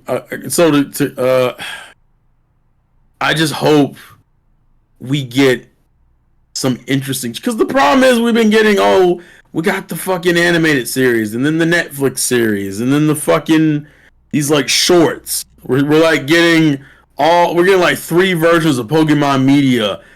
And none of the shit, I don't know, I'm not gonna say none of the shit matters, but it's all like generic because even I can't even keep up with the names of it. It's like, what is it? It's Pokemon Horizons and it's Pokemon, what's the fucking Netflix one? It's, I can't even think of the goddamn names for them because they're all like, and I'm not even mad, there's a TCG one for God's sakes. Path to Peak. Like we have, Path to Peak. Yeah, like we have like 6 versions. Oh, you're talking about Twilight Wings and Horizon Winds. Oh, no, yeah, we have like 3-4 different animations for Pokemon. But when it comes to games, we get cafe updates, cafe mix updates, Master 6, Master, Go, and the main games.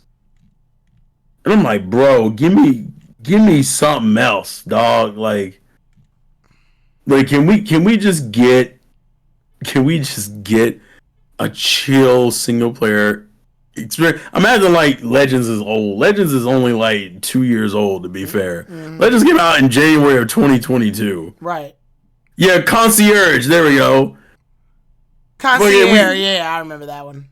Yeah, we have all that, but like our gaming experience is just weak as fuck. We can't have starter raids. We have all of them now. I think the rate. That's why I don't really care for the rating system anymore. If you just gave me a cool RPG and just gave me new quests with dude, you know how much I would have paid to like meet back up with like Grimsley or like Annabelle or like fucking characters from previous games as DLC that led into a cool plot line. Motherfuckers were like, well, we need to introduce a new Pokemon plot line for our new legendaries. I'm like, bro, does it always have to be around a legendary? Yes. Fucking Calyrex. And now what the fuck is the ogre one called? Ogerpon? Yeah, oh, is that literally it? Yeah. For Teal Mask? Yeah, it's your mask. Yeah, it was Ogerpon. Yeah, Ogre Pine. We always fucking the problem. The one thing I hate about Strong and Violet, the legendaries are so uninteresting in Strong and Violet. Mm. You have to go through. It's a large ass quest to get the shit for them, and they're kind of just there. There's no cool like story behind it. There's no cutscenes. It's like, bro, how many legendaries does Gen 9 have? Well, you know it has fucking like Miraidon and Koraidon. I think that's it. No, bro, you got like four. Where the fuck are they? Like that. You got the Chinese quartet. That's what I'm talking about. Like that quartet is like the most uninteresting mons in this gen. That's because unfortunately they just were resulted to a fetch quest for like pins. Yeah, but I think you had some you wanted to go over anyway. I'm aiming to. Well, for me, it's just. That's why I made the joke earlier. Palworld's not going to be the Pokemon killer. Pokemon's going to be the Pokemon killer. I'm looking at this and I'm just like, the discourse between Pokemon and this series is mostly coming from the fact that I think for a part of it, it's coming from the fact that one, people are challenging Pokemon because they have so much passion with Pokemon. Some people may not like Pokemon and they just want a franchise to beat it or dethrone it. But there's some people out there that legitimately want Pokemon to be better. So they look out to Palworld and try to shove it in Pokemon's face. Like, see, look at this. And it's sad, really, because one of the reasons that most people hold Pokemon, sadly, is just nostalgia. That I can even admit that for myself. It's like Pokemon has nostalgia over me. So unfortunately, if Pokemon was literally anything else and you told me to play that game with that quality, it would be dumped. It would be dumped in an instant. Like almost instantly. Pokemon just unfortunately been getting away with it. The same stance that Terrell said where he's not even investing in Pokemon anymore. That's the stance that realistically we all should have probably taken a long time ago. Just because you can't expect better if they're not willing to do better. Say what you want about Sword and Shield, but it sold so many damn copies. Ironically enough, that was the one that people wanted to boycott. And they didn't follow through. Now with competitive players, unfortunately, we're tied by a chain, so we kind of have no choice. But to stick with the newest Pokemon game. This is one of the reasons, weirdly enough, while Arceus was such a success, I stopped playing Arceus because no competitive. But that's me. That's my personal preference. Because Arceus, I'll admit, is a good game. It didn't have a post game or competitive. So my brain was like, well, to be fair, I think ironically enough, I would just like to say, I think Arceus wasn't really made for. It wasn't made for competitive players at all. It wasn't made for the overall fan base. I think it was made for the single player fan base. The Absolutely, guys who just wanted to enjoy a story and characters, and that was it. And we got to enjoy story and characters. And it was you going on an adventure, going to these different areas, traversing, finding Pokemon and fighting and battling while also meeting new characters and the village expanding, and it was cool. I mean, granted, it could have been better, obviously, but it was an overall. I think for a first outing of a new style of game, it was pretty good. I'm not really tripping on Legends. I think Legends gets a lot of shit because Legends wasn't like, well, you couldn't trade your Pokemon and you couldn't bring your old ones in, bitch. It's a story. The fuck are you bringing anything in for? You can trade your Pokemon in Arceus. Like, huh? You can trade your Pokemon in Arceus. You just can't battle with anybody in Arceus. Yeah, because they didn't really have trainer battles like that. Yeah, they had no competitive. So Emmy says Legends felt like the anime became a game. Yeah. Kind of. Yeah. But the whole, like, you got isekai, essentially. Pretty much. And even then, like, the story for that was kind of meh. That's why I said Legends could have been better, but I think on a gameplay wise, it was pretty Oh good as yeah, an definitely. experience. Yeah, the story was like Arceus is like, congratulations, you caught all the Pokemon. Do I get to go back home? Nope. Well, and then Deathstar, you made a good point. Scarlet and Violet came and ruined all that goodwill. Remember, fucking Arceus was like teased and given a release date like a year in advance. Right. And we were all like, bruh, this is usually when you release a new gen. And they're like, oh, here's the new gen. And we were like, guys, I don't know if this is going to work out for you. Then Arceus came out in January. We were like, oh, maybe the new gen will be perfectly fine because this game is really good and it works fine. It has cool mechanics and shit. And then Scarlet and Violet came out and we were like, God fucking damn it. Like, so fucking close. Right. It's so fucking close. If you told me right now you had a sequel to Coliseum, I'd be 100% down. Why? Because Coliseum was closer to an RPG than any of the main games were. And that's probably why I like the side games as much as I do in some situations. Because they took those steps that the main game just wouldn't. Well, because it was allowed to be different. The Mystery Dungeon was allowed to be different. Conquest was allowed to be different. Troze was allowed to be different. Dash. Michael said XD Gale of Darkness was the sequel to Coliseum. Ranger. Fucking, what else am I missing? The pinball games. You said Mystery Dungeon already, right? Yeah, Mystery Dungeon was like the first thing. Okay. Legends was the Pokemon game that I was the most hyped for in a long time. Why? Because it was a new experience. You didn't know what the fuck you were getting. And then you got in that game and God of Wars were attacking you straight up. You could get knocked out and lose all your items and shit. They had these cool, like, weird dimension rifts where things got crazy and you could catch rare Pokemon and shit. You could build a team and fight these crazy mons, and these fuckers could dog walk you if you weren't ready. That you had mons that were unnaturally big, which was cool because there've always been talks about Pokemon not being their natural sizes, and we didn't have a lot of games that properly represented it. I'm like, that's a cool concept. Mons that were like, I kind of wish they explained the helper mons a little bit, like Sneasler and Hisuian Braviary and shit. I wish that was explained.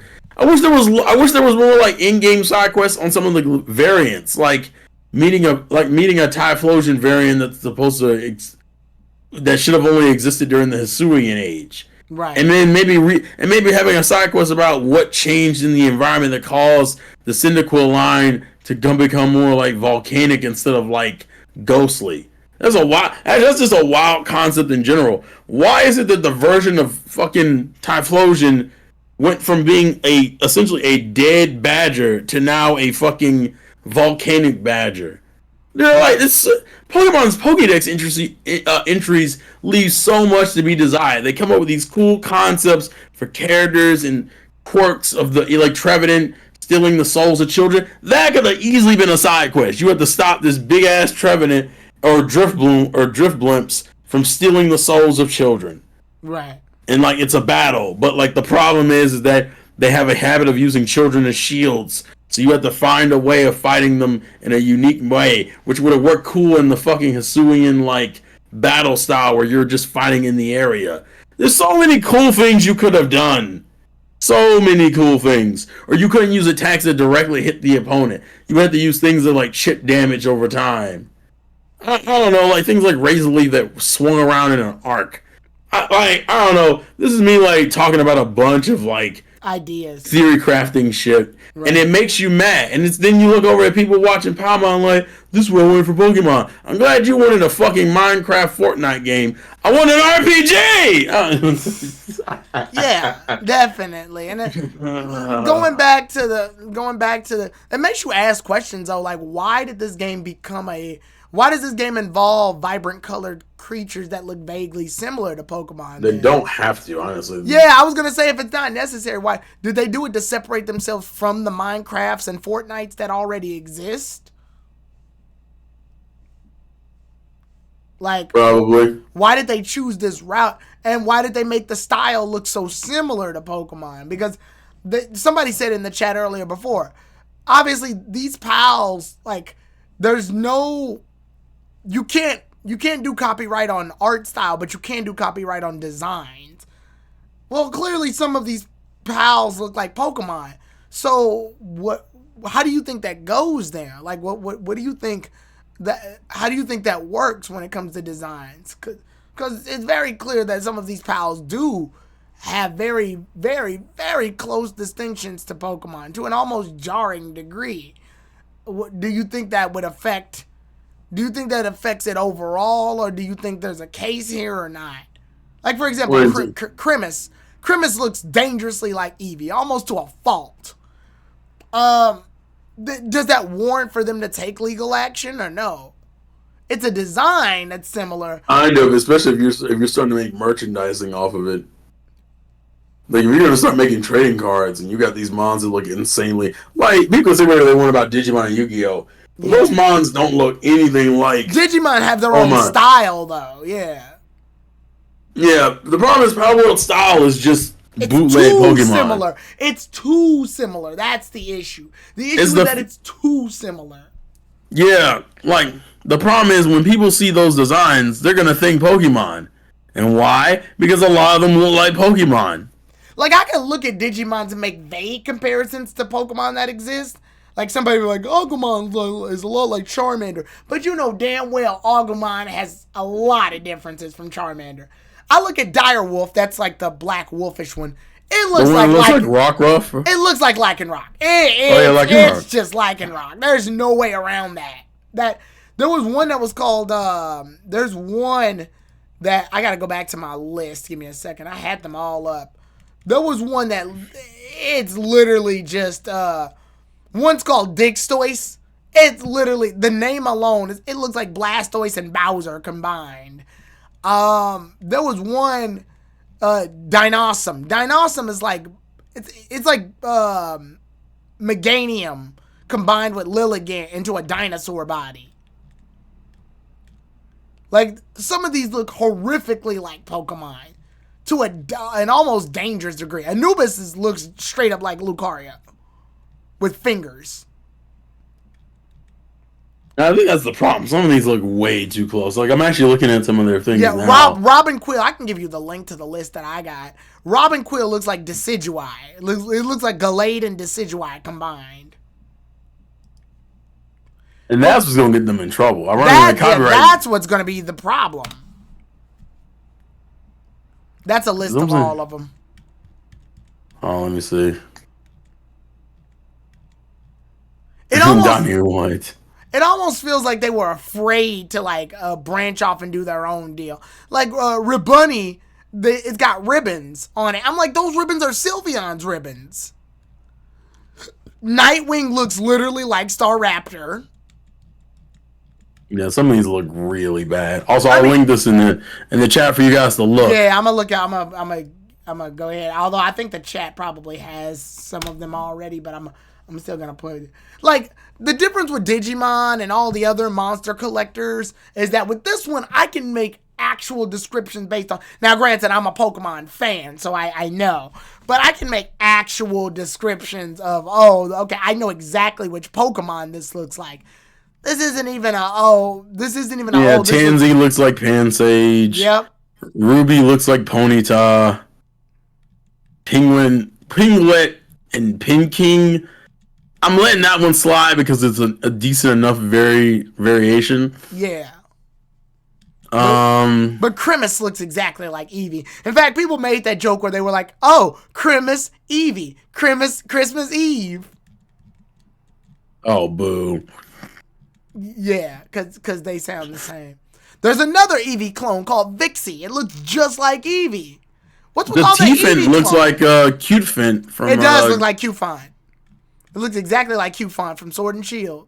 Depresso just looks like a variation of Esper. It does. Yep. Yeah, Krimis is just fucking Eevee. Which is sad because out of all of these like vaguely copied Kintsugamori styles, there's some I like that are just like exclusive. Like Jolthog. Jolthog looks pretty cool. I like Jolthog, although Jolthog Nox looks like fucking Glaceon, low key. Yeah, it does. I don't mind Fuddler. Fuddler's alright. I'm fine with that one. Tansy literally looks like Grookey. Kilomari just looks like a variation of Inkay. Mao I'm fine with. Sparkit has Raichu's tail. Oh, Celeray just looks like Mantine. Yeah. It's like you combine Mantine and Finneon of all things together. Right. Fucking, and then there's Dire Howl, looks like Kativa looks like Zorua. Takakoto is a variation of Zatu, obviously. Yeah. Floppy looks fine. I'm fine with Floppy. Mazaharina. Some of these are fine, but there's Bristla looks like fucking Gossiflor, I think is how you pronounce it. I think the other problem is how you get them. You capture them using a PAL spear. Well, that's a Pokeball. Yeah, like at a certain point, we need to be real about. I feel like they could have used a different way to capture them, or just befriend them. I think they should have just been more creative about it. Like, I mean, you can tell some Persona's done that where you can gain an allegiance with the personas based on how you talk to them. Yeah, Red Bunny looks like a mixture of like Sylveon and actually a Moga in some small ways. Yep. Woolapop. Woolapop looks like Wooloo and I hate how close the name is. The name is so close. Woolapop looks like Wooloo and Alcremie combined. And see, some of these are so close. Like, even Les Punk reminds me of fucking Scrafty. Did you see Nightwing? It literally looks like Star Raptor. Raptor? Yeah, I saw it. I'm scrolling down just to look. Yeah, Robin Quill, that's fucking... And Cineram looks like Houndoom standing up with that having to be a goat. Yeah, Robin Quill just looks like fucking... like a younger version of... Decidueye. Decidueye, yeah. Yep. Some of these are just kind of ridiculous. They even have typing. They're elements. Which is sad. I really like... You want to know what I really like, though? I like some of the names, like Bigard and Elizabeth. I like that. Like Queen Elizabeth. That's clever. I like that. I like Chillet's design. Yeah, Chillet's design is fine. I don't think it's... The eyes are questionable, but it's... Foxico looks like Alolan Ninetales and Glaceon. Yeah, combined. Yeah, it looks like they're combined. Some of these are just like... Some of these are fine, and then some of these...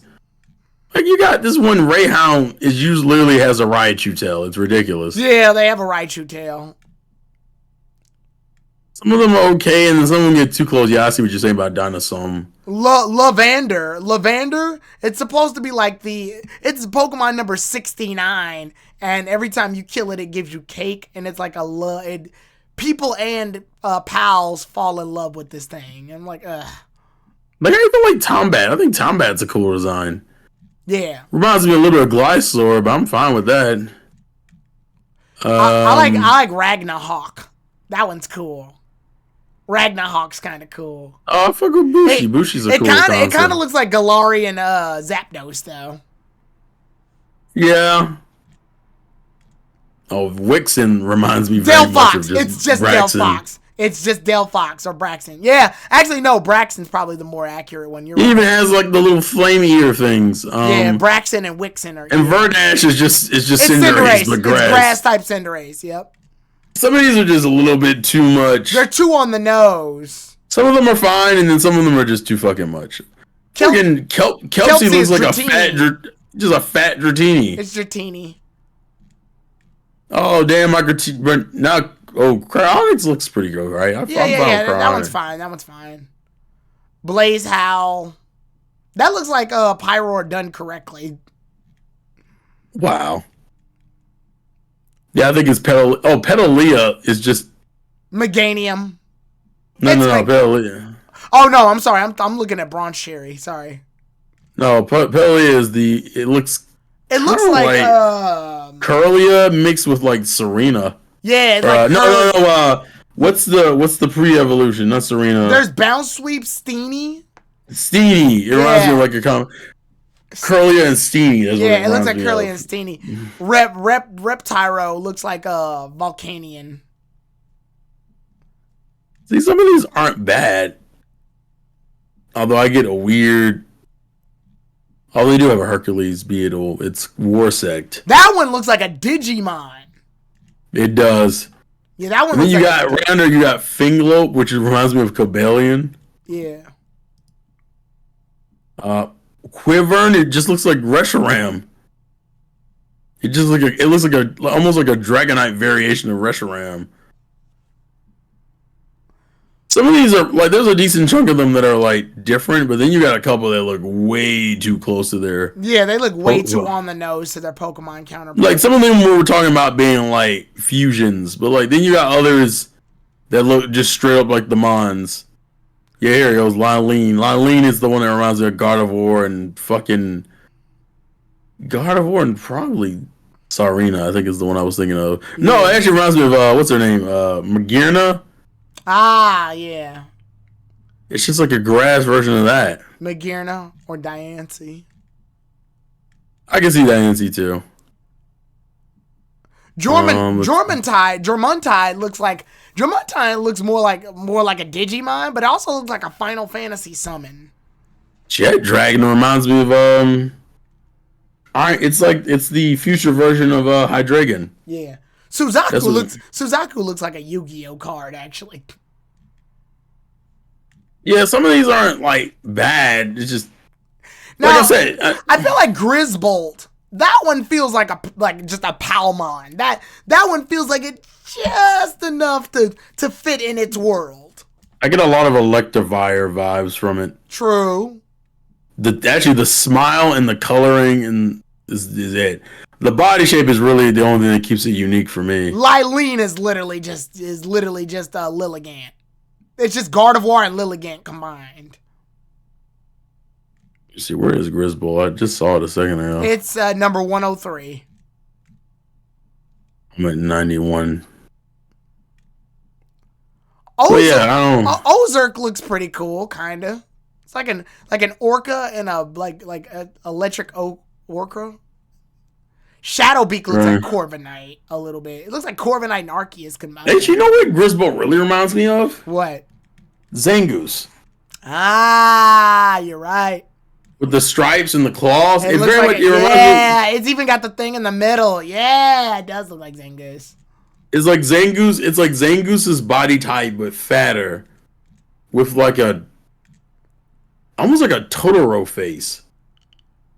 Like a Totoro face with like Pikachu's coloring. Palladius looks like if Corviknight were to be a centaur. These are just. I mean, we're not. I don't want to drag into this part. Right. Well, I think at this point we're sort of toward the end. And Jet Dragon is Salamence. That one's kind of a dead. Yeah, it reminds me of Salamence. Oh yeah. I know what.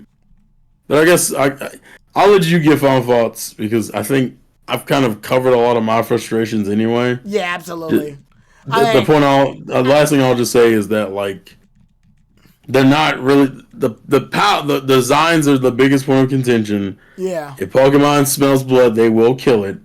Or they'll at least make them change the designs. I think that's definitely gonna happen. Yeah, they might wind up having to do a design change. But I don't think Palworld's trying to do this out of ill will. I think unfortunately it's just they probably just copied from a style that was unfortunately way too big of a juggernaut for them to do it. And when you play with anything, not just in Pokemon, when you play with any type of original creation, any original IP, you got to be wary that it could be very much similar, so you have to make it your own brand. And right. And in the world of creativity, things are getting smaller and smaller and smaller because everything's been invented, at least to some degree. Like if I were to make a small ball type character because it's easy to draw, well, I got to look out because Kirby exists. Like it's very hard to do that, I understand, but that also companies can't let that be their crutch for, we need to make something original, because this game is original. It is. I mean, it's borrowing ideas from a lot of stuff, designs from Pokemon. But it's the amalgamation of what it is what makes it original. Absolutely. Like, the experience you're getting out of its own is what should be making the content, not the overall pretense around it, and definitely not the fan base. But I don't think this should be Pokemon's competition starter. Pokemon themselves need to be their own competition starter. And we, the community, need to be their competition starter, because if we don't do anything about that, then Pokemon's going to continue just giving us mediocre stuff. And we're just going to keep taking it because it has the name Pokemon on it. And I don't think that's a viable excuse for them to half-ass it for the next few games, or follow this lame formulaic strategy that's been successful, one or two times, and now is immune to criticism because it's Pokemon. And then when it does get criticism, instead of actually being addressed, it's fighting amongst the community. Because realistically, I'm going to be honest, the community itself is Pokemon's biggest enemy. Because they're willing to, though the community itself is willing to accept Pokemon's fault, and then at that same turn complain about them right afterwards. They'll happily buy the newest Pokemon game, only to explain how bad it is. And then go out to buy it again. And I'm like, yeah, from a company's perspective, you're thinking, well, what do you do? That'd be like if your mother told you not to do something, and then they'd be like, well, why aren't you doing that thing? And then they start to do it, and they go, I told you not to do that anymore. Like, what are you supposed to think? But figure it out. Yeah, that's my final thoughts. Go ahead, Terrell. I'm going to just keep it simple. Palworld very much has earned its praise. It needs to be very careful about its visual similarities, but at worst, I can see Pokemon and Game Freaking creatures being like, some of these gotta go, and that just be it. That'd probably be the worst of it, because the rest of the game is so unique in its own right. But some of the things would have to change and go. And the game is only early access, so it's not even like its full final form. So there's a lot of stuff that can still be changed, right, in the future. So I'm not gonna act like it's a be all end all situation. Pokemon themselves need to remember that their series is an RPG. And have a little bit more faith in its players to be able to figure out how video games work, because I very much believe that's what they're not doing. And don't feel pressure to have to do open world. There are plenty of games that have mastered the single like linear style and made amazing titles from it. Now, obviously, not everyone can do it, but I have faith that you guys can do it. And other than that, I think that's it for me. Yep, that's about it for me as well.